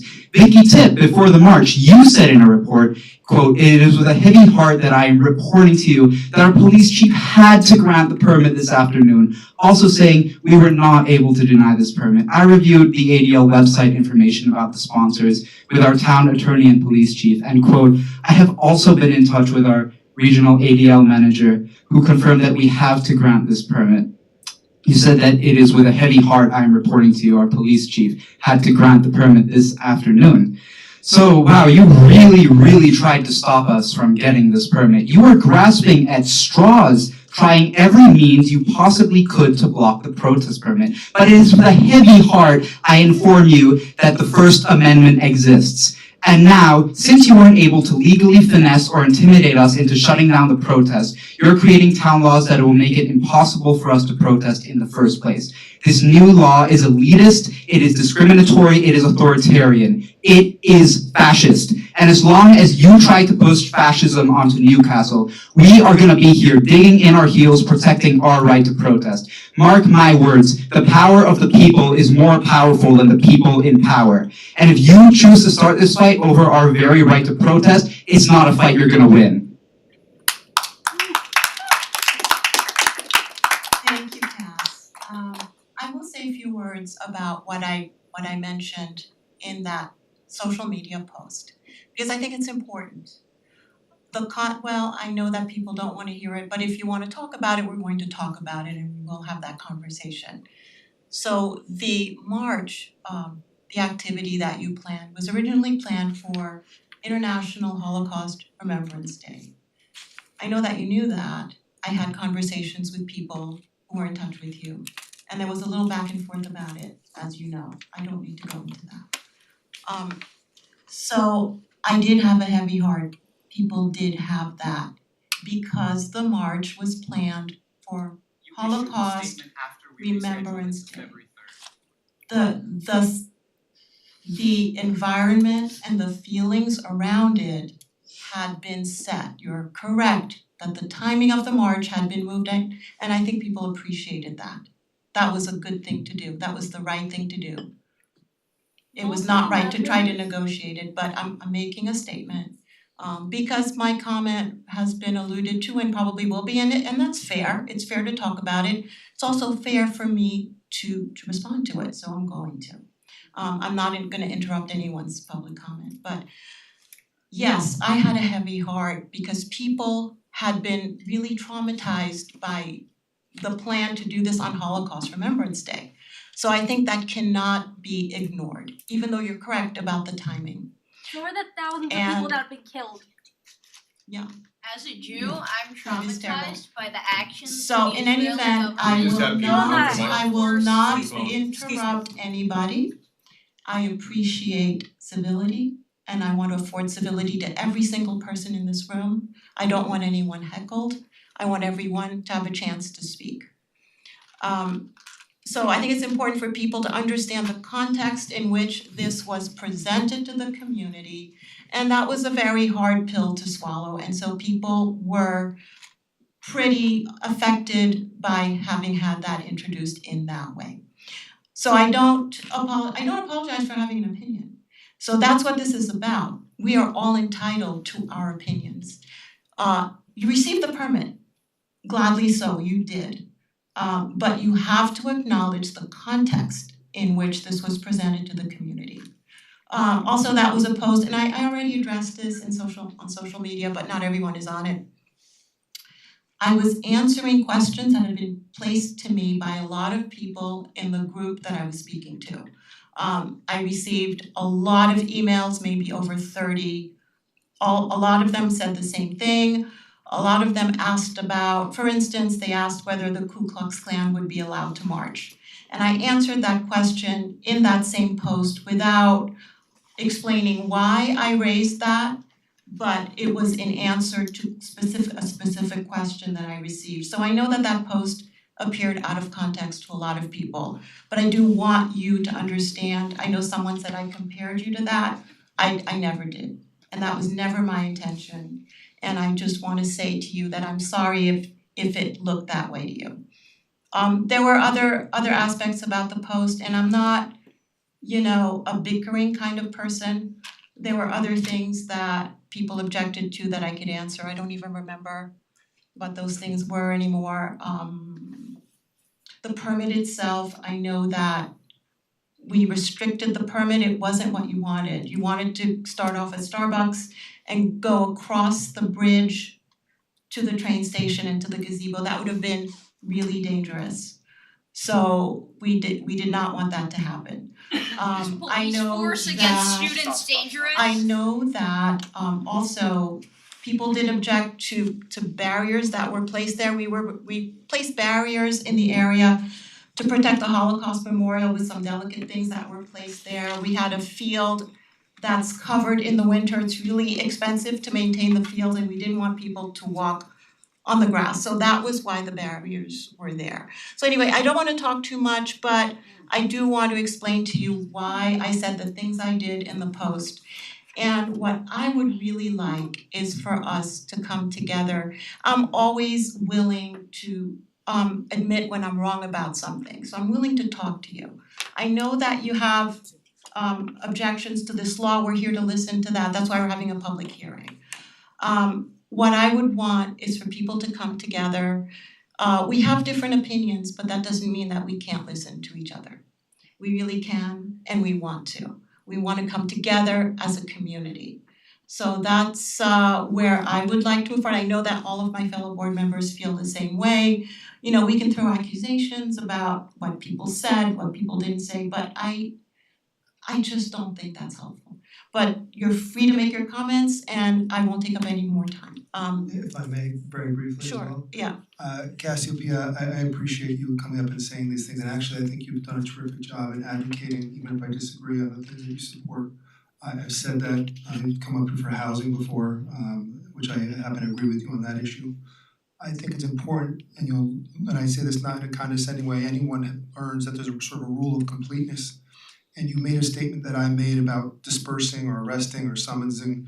There were people in the community who were concerned that if there was a march without a permit, if there's a violation of the law, then there should be arrests or prosecutions or something along those lines. And I made it overwhelmingly clear, if you were paying attention to the entire statement, it's not my job as a legislator to tell the police and law enforcement what to do. They will make the decision themselves. If there's anything that I shouldn't be doing up here is using law enforcement to effectuate what I want them to do or not want them to do. So that's why I made that statement. The whole complete statement is very important that you share that, because that's not an accurate reflection of the context of that statement. And then in terms of the ceasefire, which I use in quotes if you recall, I think you can probably tell, like you, I'm not a wilting flower. I'm not afraid to stand up in what I believe in, and that's one thing I admire in you. But if I, as a Jewish person, am intimidated to walk out of my office one night because I hear the marching and the drum beats and thinking to myself, what if they know I'm Jewish? Because they're saying stuff, and not everybody, even if it's a small portion of the people. One can understand how I would not want that in my community. So when I use that in quotes, that's exactly what I was referencing. It wasn't referencing anything else, that's why I put it in quotes. So I'm glad that you brought it up, and if it wasn't clear, now it is clear. But that completeness is also important. If you're going to use someone's statement, make sure you bring in that whole of everything. So thank you for coming up and sharing that. Okay. Clarissa?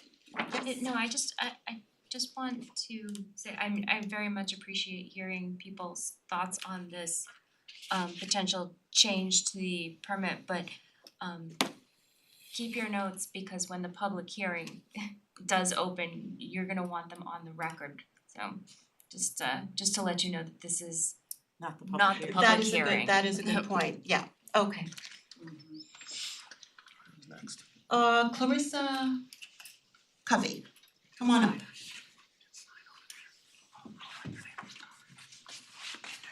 State your name and your address. I'm sorry.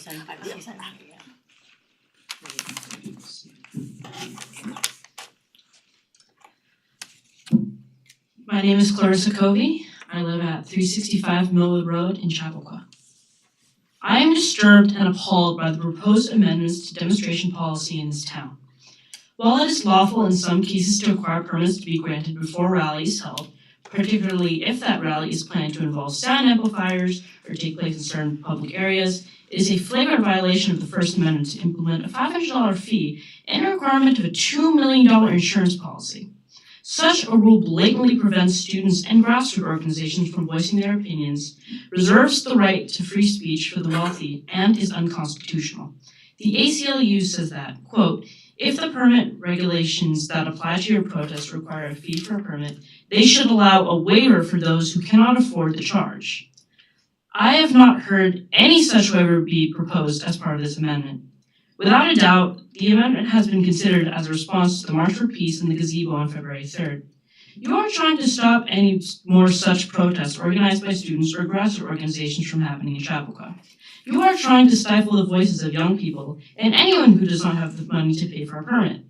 I am not just concerned about the censoring of my own beliefs, but the beliefs of any young person or anyone who is unable to pay such a fee in this town. The fundamental right to free speech is being threatened. This is a glaring attempt to hold Chappaqua to an elitist standard. What kind of message would this communicate about our town?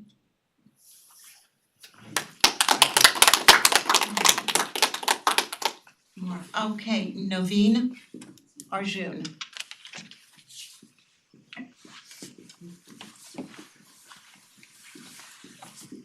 Hello. I'm Naveen Arjun. I live at 73 Pheasant Run in Millwood. So as of right now, the town requires $25 fee to register a protest, but the board, as far as I know, wants to change it to $500. And I personally don't have an issue with having to register the protest with the police or the board, but I have an issue with the fee being required to be $500. According to Forbes, CBS, and CNBC, most Americans cannot afford a $500 trip to the emergency room. And you all can look that up right now. Like I'm not making this up. Most people don't have the kind of money to organize and pay for this protest thing that you're doing. According to the American Civil Liberty Union, regulations with financial requirements should include a waiver for groups that cannot afford the charge so that even grassroots organizations can exercise their free speech rights. Therefore, a group without significant financial resources should not be allowed, should not be prevented from engaging in a march simply because it cannot afford the charges the city would like to impose. I know that this plan probably isn't finished, as you said, and it's not even a plan yet, but it's a proposal, and you realistically can't put this into the law. The working class and students are pretty much the only ones, as far as I know, that are voicing their opinions in protests. And they're doing this in a very safe and civil manner. As far as I know, there's been no arrests or I haven't heard of any violence. Think about who benefits from this. It's not the average person that lives in Chappaqua. You're essentially putting a paywall on freedom of speech, and I believe that this modification to the code is un-American and unconstitutional. Okay, thank you. Now, Lino, is there supposed to be an indigent requirement? There is a case out of the Southern District although we don't know the definition of that, but Yeah, and it's something we'll it's I'm something looking that- into with respect to that, but there is a case that talked about that, but it went as far, at least in New York, as the Southern District, it didn't get to the Second Circuit. And also there's a Okay. threshold in terms of people, Correct. so it's not 10 people who wanna have a. Correct, it's 50 or more.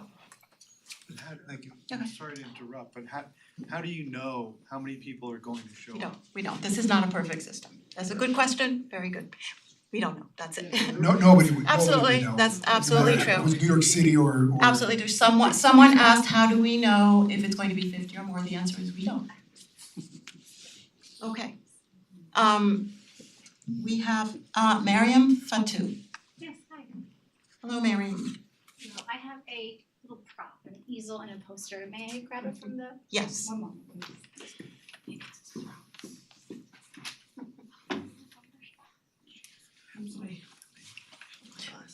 See it. You're gonna have to read from it because you might I'm have not to gonna I see know, it. so but I think I'll do.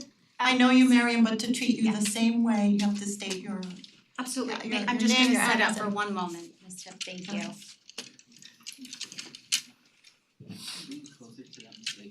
Yes, yeah. Yeah, I'm not. That would be great. bear with me guys for one moment. You asked the question earlier regarding is it customary Much better. Thank you. so I think she answered the question. Oh, very, wow, thank you. This is my husband, don't mind him. Don't mind me. Okay. You get in trouble if you don't get that set up. And well, Okay, Mariam, I yes. still can't read it because now I need, Yes, absolutely. Distance With your glasses, so- permission, town board, I'll read it to you, and Yes. with your permission, may I turn the poster board and present it to Absolutely. our fellow residents here tonight? yes, Thank you so much for giving me this chance to speak. I am Mariam Fatou, 24 Cardinal Place in Mount Kisco. I did a little bit of homework for us tonight, and it was wonderful that council brought up the point of reasonable comparisons to other towns within our community. So I went ahead and took the liberty, if I might present the bench, please, with a copy of, this is the Ossining statute. Thanks. Thank you. Sure, you're welcome. I have some extra if anyone wants them. Yes, please go ahead. you can give Ali's to Jill and we'll Of get it to course. her. So what I presented you with there is the Ossining regulation for permits and assemblies. Before I get into that, if I can just turn this around. I'm just gonna hold it right now. Just gonna hold it. I'll hold it. Thank you. Okay. So I thought it might be helpful tonight to get a glimpse of how other towns in our community regulate expressive activity. Expressive activity means all forms of non-commercial expression that are protected by the First Amendment to the US Constitution, which may include peaceful assemblies, speeches, protests, picketing, leafleting, circulating petitions, distributing literature, and similar expressive communications and activities. So this is where I need the poster. Next time I'll have a PowerPoint. Your husband's in trouble. Yes, as usual. So, but I'm just gonna read it out, thank you. I promise this will be smooth. Okay, so if you take a look here at our expressive activity comparison chart, I did some research and I pulled several towns. I started here with Ossining because I do believe this is a gold standard for protecting free speech, for enabling it, for not having it be unduly burdensome or prohibitive to all citizens. If you take a look here, there is no permit required for Ossining. The sponsor must provide the town supervisor with written notice 48 hours in advance of the expected gathering, along with proposed location, date, and time. There are no insurance requirements. The time frame is 48 hours prior to the event, and there are no fees. Moving on to Briarcliff. Permit required for expressive activity. Yes, the sponsor must sign an indemnification and hold harmless agreement. There are no insurance requirements. The sponsor can elect to obtain and keep in force an insurance policy to cover its liability, and I was told by the clerk that that may be their homeowner's insurance policy. The time frame is 7 days from the application of the permit to the event, and the fee here is $50. Yorktown. Yes, there is a permit required for expressive activity. There are no insurance requirements, and the time frame is 45 days prior to the requested date. The fees are anywhere from $0 to $45. Village of Pleasantville, no official permit required. The sponsor must email the village administrator with event details who, along with the police chief, will determine permissibility. No insurance requirements. The time frame is 7 days. No fees. Poundridge. Yes, there is a permit required. It must be approved by the town board. However, the applicant is given an opportunity to argue in favor of approval by attending the town board meeting when the application will be considered.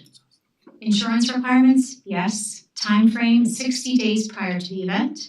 Fee waivers may be requested and have been granted for all but very large events such as carnivals or events that require trash collection.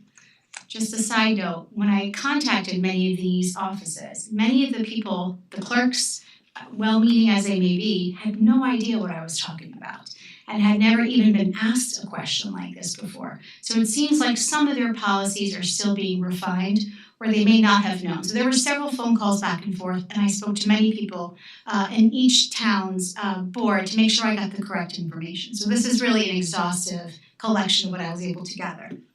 Town of Mount Kisco, no permit required. Insurance requirements, yes. The sponsor, again, can use their homeowner's policy. Approvals almost always granted with appropriate certificate of insurance. Time frame is for the sponsor to submit the proposal at board meetings, which take place on the first and third Monday of each month. Expedition granted upon request. No fees. And on to our Tony Hamlet of Newcastle. Permit required for expressive activity? Yes. Insurance requirements? Policy of no less than $2 million.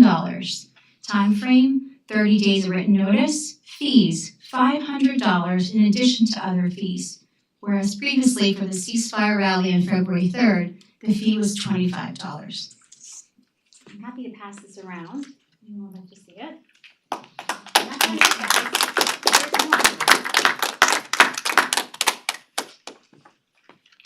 So clearly, Newcastle's proposed change will not only render the permit approval process prohibitively costly and burdensome, but will now make it impossible for the Newcastle Police Chief to grant a permit outside of the 7-day business window, whereas previously he had the discretion to do so given good cause. So this begs the question, can local governments impose a financial charge on exercising free speech rights? Well, of course, any government wishing to impose permit fees and insurance requirements for public gatherings in a public forum should follow the guidelines laid down by the U.S. Supreme Court. Costs that cover actual administrative costs have been permitted by some courts. However, if the costs are greater because an event is controversial or a hostile crowd is expected, such as requiring a large insurance policy, then the courts will not permit it. Also, regulations with such financial requirements should include a waiver for groups that cannot afford the charge, so that grassroots organizations can exercise their free speech rights. Therefore, a group without significant financial resources should not be prevented from engaging in a march simply because it cannot afford the charges the city would like to impose. Does the proposed change include this waiver? That's to be determined. If not, it must. We cannot allow our town board, whether intentional or not, to squelch our First Amendment rights. Lastly, I wish to ask, why now? Why is this proposed change coming on the heels of the ceasefire rally on February 3rd? Is it because some residents were made to feel uncomfortable by the demand for peace and an end to the ongoing genocide? It seems that they would rather stop high school kids from protesting than actually hear what they have to say. Thank you so much.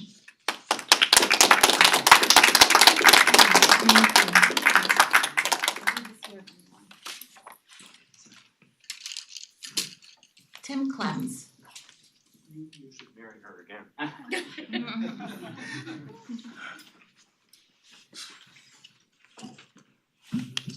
I have Tim Clem, 25 Longview Lane.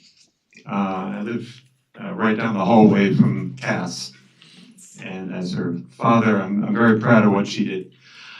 I'm less proud about how you have rushed this permit rally piece of agenda onto your busy schedule. I really wish you would prioritize taking action about the policy that you discussed earlier, and it seems like you're basically in agreement on the town policy about raising flags of other countries and so forth, which to me seems like a far more important priority.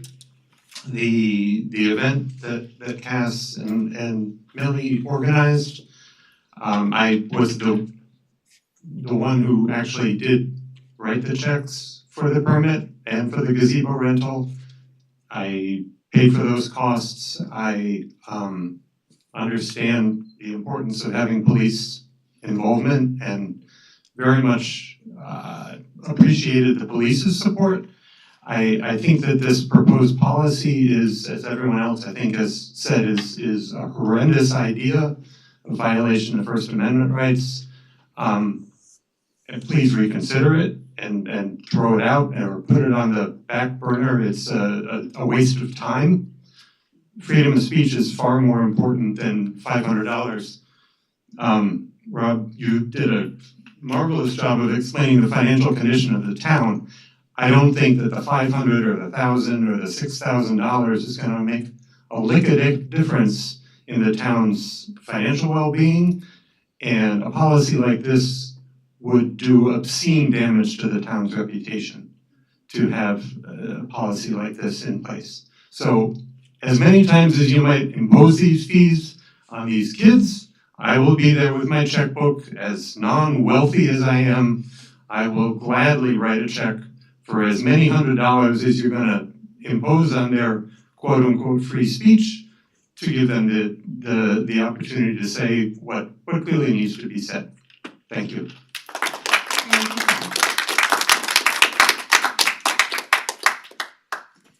Okay, Matthew Jacobs.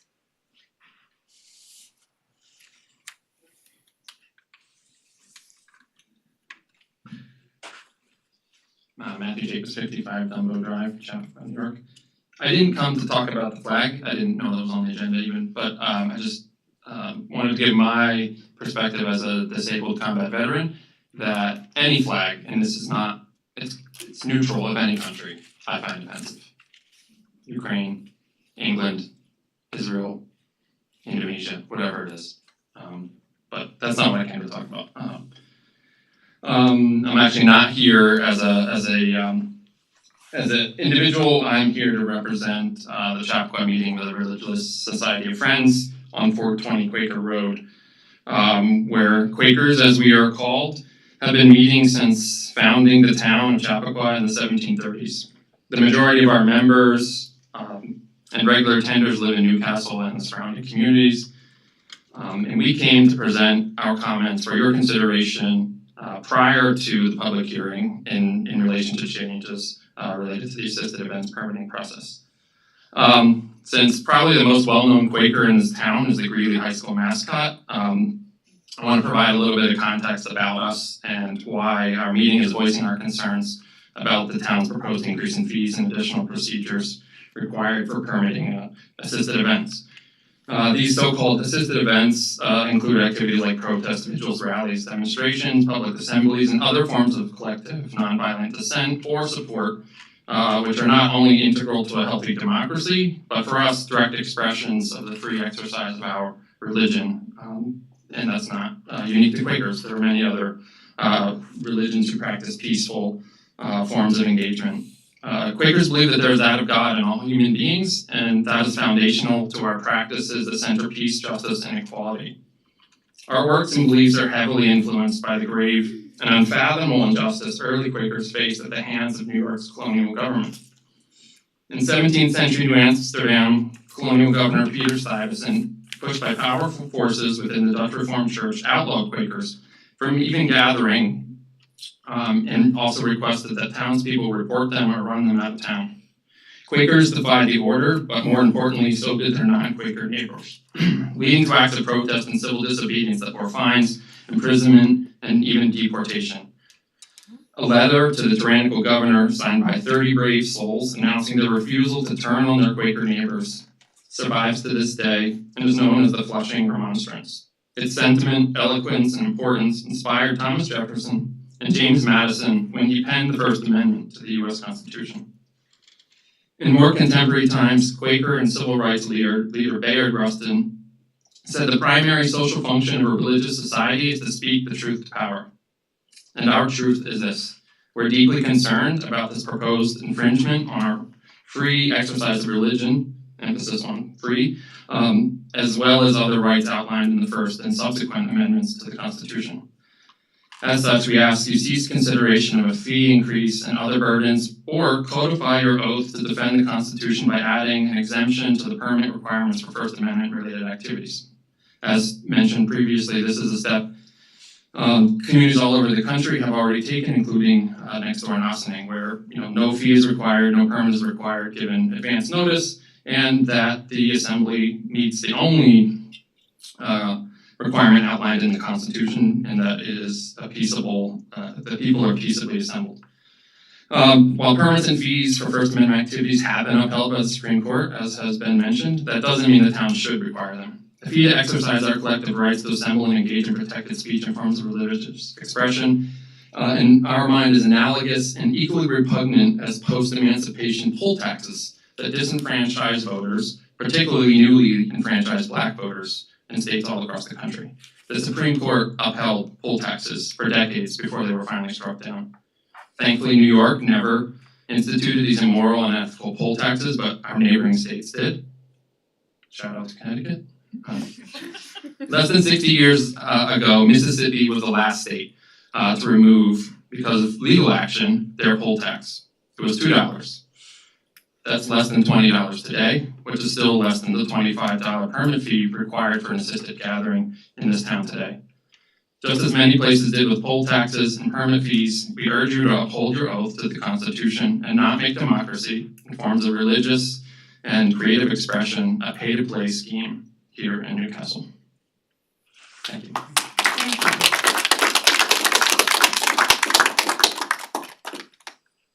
Oh, Oliver Jacobs. Same last name.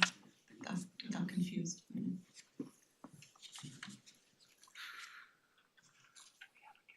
Okay. As Thomas Jefferson wrote, governments are instituted among men, deriving their just powers from the consent of the governed. That whenever any form of government becomes destructive of these ends, it is the right of the people to alter or to abolish it. The First Amendment states that the rights of the people to peaceably assemble shall not be abridged or denied. I work at a local business. If I wanted to get a permit under the proposed policy, I would have to work over a full 40-hour week to net the money created to pay the fares. Creating a system where I have to pay to exercise my rights prevents my ability to freely exercise them. As the Supreme Court has upheld, public school students already have fewer First Amendment rights than the general public. Rights that everyone else enjoy go out the window the second a student steps onto school property. And here in Chappaqua School District, they punish students for speech and expression that take place outside of their school in their own homes. If our homes are not a place we can enjoy First Amendment protections, and the cost of admissions to our public squares and public forums is too, where should we turn? Should we take to the streets? Statistics show that today's youth are less trusting of public institutions than previous generations, and it's because of things like this. We are the youth of America, you are the adults who swore an oath to defend the Constitution. Do it, lead the way, or get out of the way so we can. Also, regarding the ADL, I would like you all to know that Roy Bullock, an employee of the ADL, was proven to have sold information on anti-apartheid activists to South African intelligence. The ADL has honored right-wing figures. Because of the ADL's reputation as a civil rights organization, these awards confer a badge of good work on figures who have often been complicit in or directly responsible for state violence. Some of these include Silvio Berlusconi, the notoriously corrupt, sexist, Islamophobic Italian prime minister who secured political power through alliances with anti-immigrant populist parties, who called Mussolini's dictatorship mild, claimed that he sent people on holiday to internal exile, and denied his role in the Nazi Holocaust. When Italian Jewish communities objected, the ADL did not respond. Cardinal Bernard Law, an anti-woman, anti-gay radical who opposed AIDS treatment and protected priests who sexually abused children. The ADL honored him during the AIDS crisis over the protests of gay activists, then expressed ongoing reverence for him 2 decades later, shortly after he resigned over his role in enabling sexual abuse. Thank you.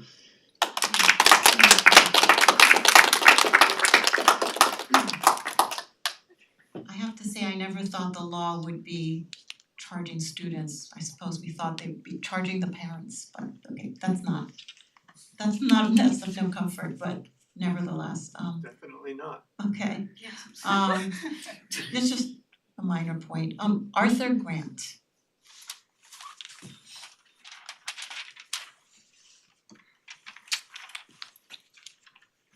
Arthur Grant, I live on Glen Terrace. I'll be very brief. 3 quick points. One, which Mariam and I think some other people have mentioned, is why now? Matthew said Chappaqua been here for 300 years. Why now this effort to make it much more difficult, in fact, impossible for some people to exercise their First Amendment rights? Secondly, comparing to farmers market or community day is not a fair comparison because we're talking about First Amendment rights. We're not talking about selling vegetables. Thirdly, if you're going to, if you're going to go ahead with essentially making people have to pay for their rights, which means they're not rights, they're commercialized, maybe you should do that for the 19th Amendment as well as the First Amendment. Thank you. Okay, thank you. Dana Scholl.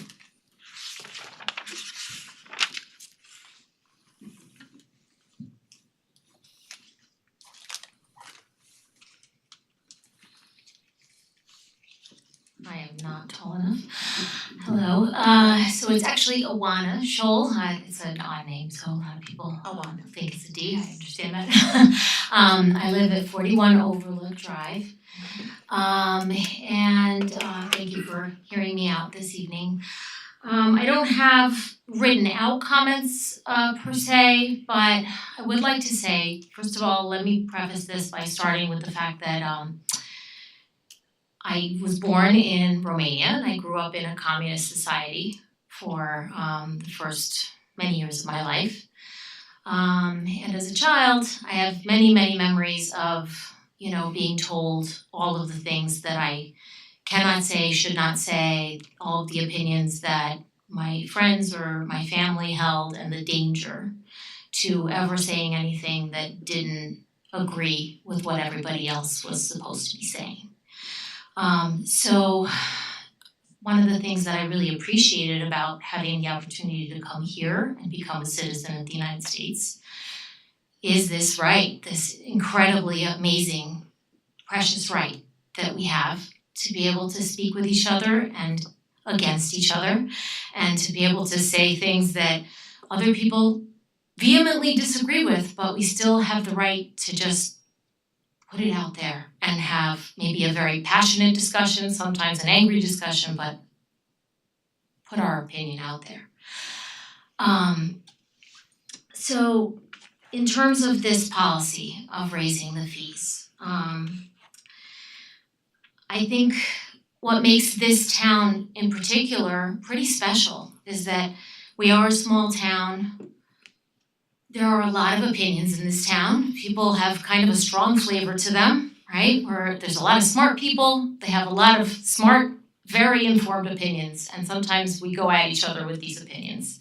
And that's one of the things I kind of enjoy sometimes about being here. I also think we have a nice community feel. And the timing of this, I am no expert on law. I am no expert on insurance. I'm a social worker. That's what I do for my job. So I'm not going to pretend that I know the policies or the precedents or any of that. That's not what I'm here to speak about. But I believe that when things are the most tense and when people are the most afraid and when people are the most angry is when we actually need to speak and hear each other and not have voices stifled, because to stifle ourselves is to not be able to grow from each other's perspectives. This issue that's gripping our world right now, it's more complex than I could ever really understand if I studied for, history for decades. Like, it's very complicated and it goes back forever and it's got so many wrinkles to it. And I think that to try to make it into anything that is one thing or another and polarize ourselves is just oversimplifying, and we need to hear each other. We need to talk. We need to continue to be neighbors. So I urge you, even if there is some financial reason to do this, some fiscal whatever, surely the timing must be looked at. And the fact that it comes on the heels also of young people organizing a protest, that feels kind of disgusting to me, honestly. Like, it just feels like, how can that not be connected? And even if it was totally random on your part, it's going to be seen as connected. And so I think the timing is wrong, and I urge you to just put pause on this whole thing. Thank you.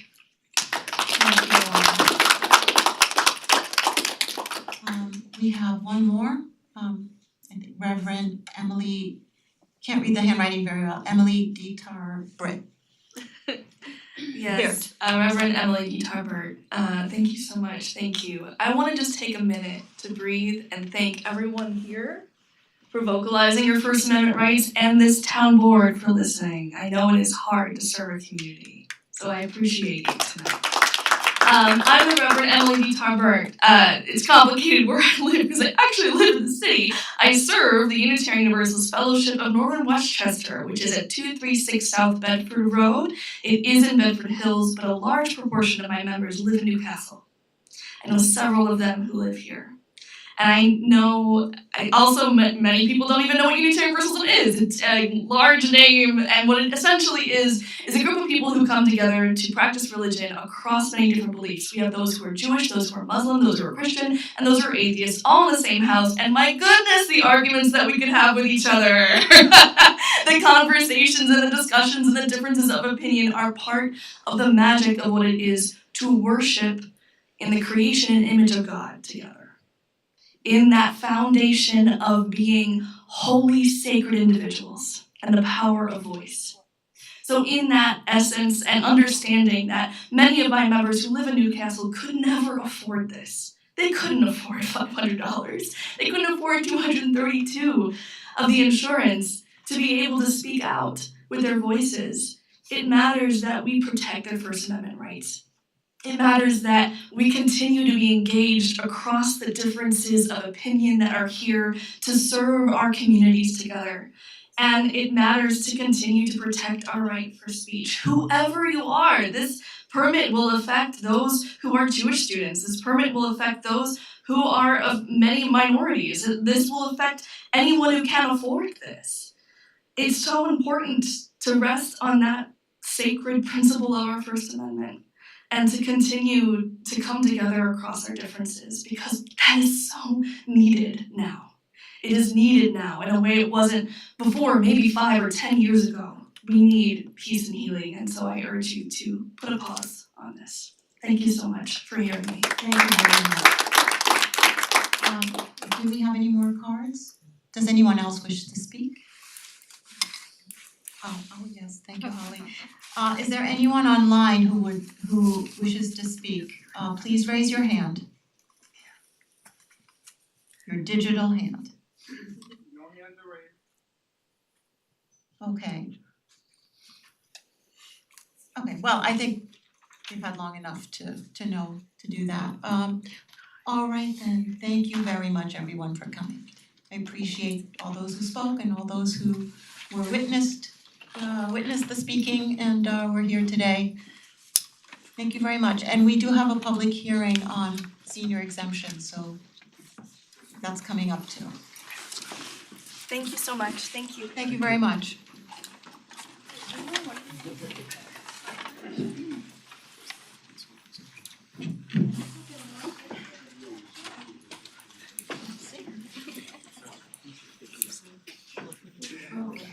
We're all gonna be seniors one day. God I'm sorry? We're all gonna be seniors one day, God willing. Don't you have anything to say about the senior exemption? Yeah, it's a wonder.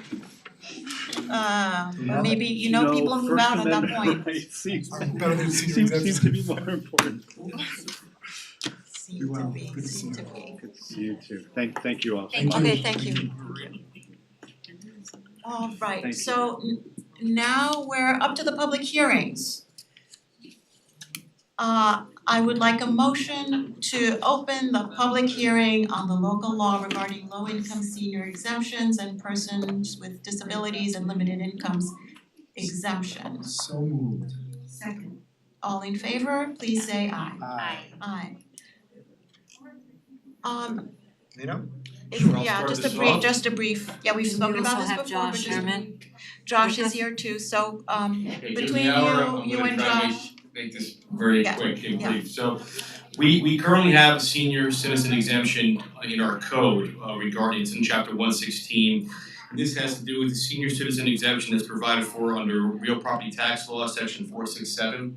So it's already around a book, but what we did was modify it because again, under the new regs, what it allows us to do, well, first of all, just to give a quick overview, this statute allows you to use your federal adjusted income, okay, and depending on what that is, to cause a partial exemption to give it to senior citizens, okay? What you're also allowed to do is you're also allowed to include now your any IRA distributions or Social Security benefits as well. But what was not clear is that the way the state did it, in some instances you opt in, some you opt out. So what we decided to do is make it very clear by local law, which we're allowed to do, that in terms of income, it includes your federal adjusted income, plus your Social Security benefits, plus any IRA distributions. That collectively becomes your income for purposes of whether you can obtain the senior citizen exemption qualification under this chapter. So in a nutshell, that's basically what it is. Josh, anything else you want to add to that? No, I think that was a good summation, and the same would apply to the people with disabilities and low income as well. Okay, so I see no one in the audience except for, no, I'm sorry, I'm so sorry, Martin, that was I see, you know what I meant. I see no one who would make a public comment. Martin Wilbur is here from the Examiner, and we appreciate you very much, Martin, and you are a person indeed. But what I meant to say, and I know that you understand, I meant to say no one is here to make a comment. I'd be shocked if you had a comment. Let's just say. Is there anyone online who would like to make a comment? If so, please raise your hand. No hands are raised. Okay, so now we'll move on to the local law. I'd like, let me take a motion to close the public hearing for the local law regarding low-income senior and persons with disabilities and limited income exemption. Right, so but we're going to keep it open for written comments until Friday at noon? Yes, okay. We will keep this public hearing open for written comments until Friday, what is the exact date? The first. Friday, March 1st at noon. So may I have a motion, please? So moved. Second. All in favor, please say aye. Aye. Aye. And may I have a motion to open the public hearing on the local law regarding senior refuse exemptions? So moved. Second. All in favor? Aye. So along similar vein, what this local law does, it amends chapter 72-8 regarding senior citizen exemptions and to qualify for a partial exemption regarding garbage and refuse, okay, that tax. So what we did, so back in 2023, you changed your schedule with respect to in chapter 116 that we just did earlier. About 2006, the income was about 25,000 or 28,000, and it went. There's a schedule. That number in 2023 was increased, I believe, 52 or 58,000. Josh, is that number Correct. The maximum went from 37,399 to 58,399. Right. So your board adopted that new schedule. So what this does is, the old law said that the income qualification amounts shall be equal to 2 times the amounts provided in 116. The 2 times amount was based upon the old schedule, which had like at 37, whatever the number that Josh raised, 37,000. So 2 times that number is what we utilize in order to qualify for that exemption. Given the new schedule, we thought that 2 times would be a little bit much, given at the current schedule. So we changed that to just saying that the income qualification amounts shall be equal to or exceed the amounts provided in 116, which is the new schedule that starts in the 50s and slides down accordingly. That's the only change that we're making to this particular chapter. Okay, thank you. Josh, is there anything you'd like to add? No, again, I think that was a good summation of it. So this would be a maximum income of $58,399 of adjusted gross income last year, and all years prior to that it was total income. And of course, the Social Security and IRA distributions would stay in for the income calculation. Yeah, good point, Josh Ray. So what we just did in the last local law now, this one also applies. You're looking at just the gross income, Social Security benefits plus IRA distributions to determine whether or not you qualify for this exemption. Okay, all right, thank you, Lino. So seeing that there's no one in the audience to make a public comment, is there anyone online? Please raise your hand if so. Sorry, what did you say? No one, no hands, okay. All right, so may I have a motion to close the public hearing but leave it open for written comments through March 1st at noon?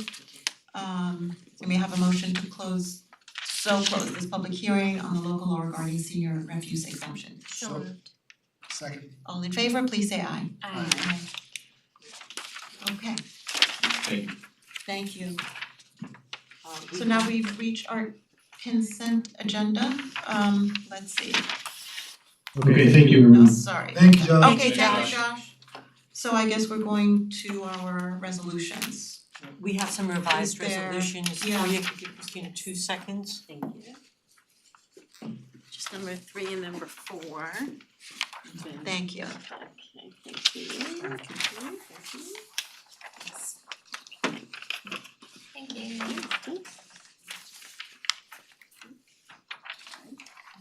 Do you want me to start? Yeah, Holly, would you start? I move to adopt items 1 through 9 as listed on the consent agenda. May I have a second? Second, sorry. Okay, all in favor, please say aye. Aye.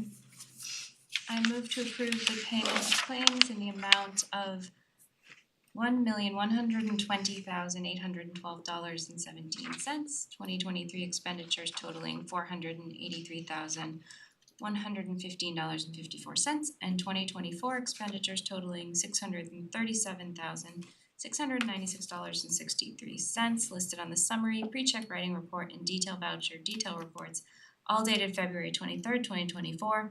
Checks will be issued and mailed to each claimant listed on Wednesday, February 28th, 2024. Second. All in favor, please say aye. Aye. I move to authorize the hiring of Joshua Marrero to the position of 4th grade police officer within the Newcastle Police Department at an annual salary of $80,019.94 effective March 8th, 2024, or the date Westchester County approves the resignation reinstatement. Second. All in favor, please say aye. Aye. Is this 6,800? Is that the total number? Fill in the blank. There's a new number 3 on We this have sheet go to she just 3 gave on us. the new resolution. Oh, that's right, it's 15, There we sorry, go. about to exceed 15, okay.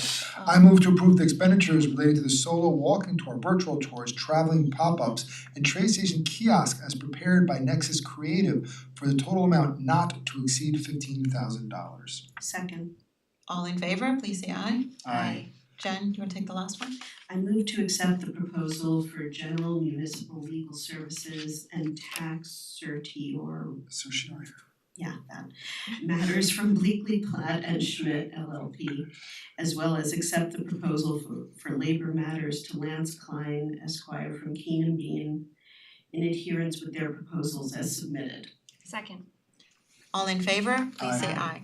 Aye. Just a ministerial note, we just want to add the White Plains address for Bleakley Platt. Yeah, we have 3 offices, but mostly we do the work at White okay, Plains sorry. and Kroger, that's all. Yeah, it's fine. It's not a big deal. So the address for Bleakley, Platt and Schmidt is 1 Blue Hill Plaza, Pearl River, New York, 10965. And also 1 North Lexington Avenue, White Plains, New York, New York. 10601. Okay, sorry. Thank you. Okay. All right, and we voted. Yep. Okay, Move to adjourn? yep. May I have you made the motion, made a second, all in favor? Aye. Say aye. Okay, Thank you. we are adjourned. Ally, thank you for joining us. And Feel better. thank you for hanging in there till the end. Really appreciate it. Take care. Bye bye. Thank you.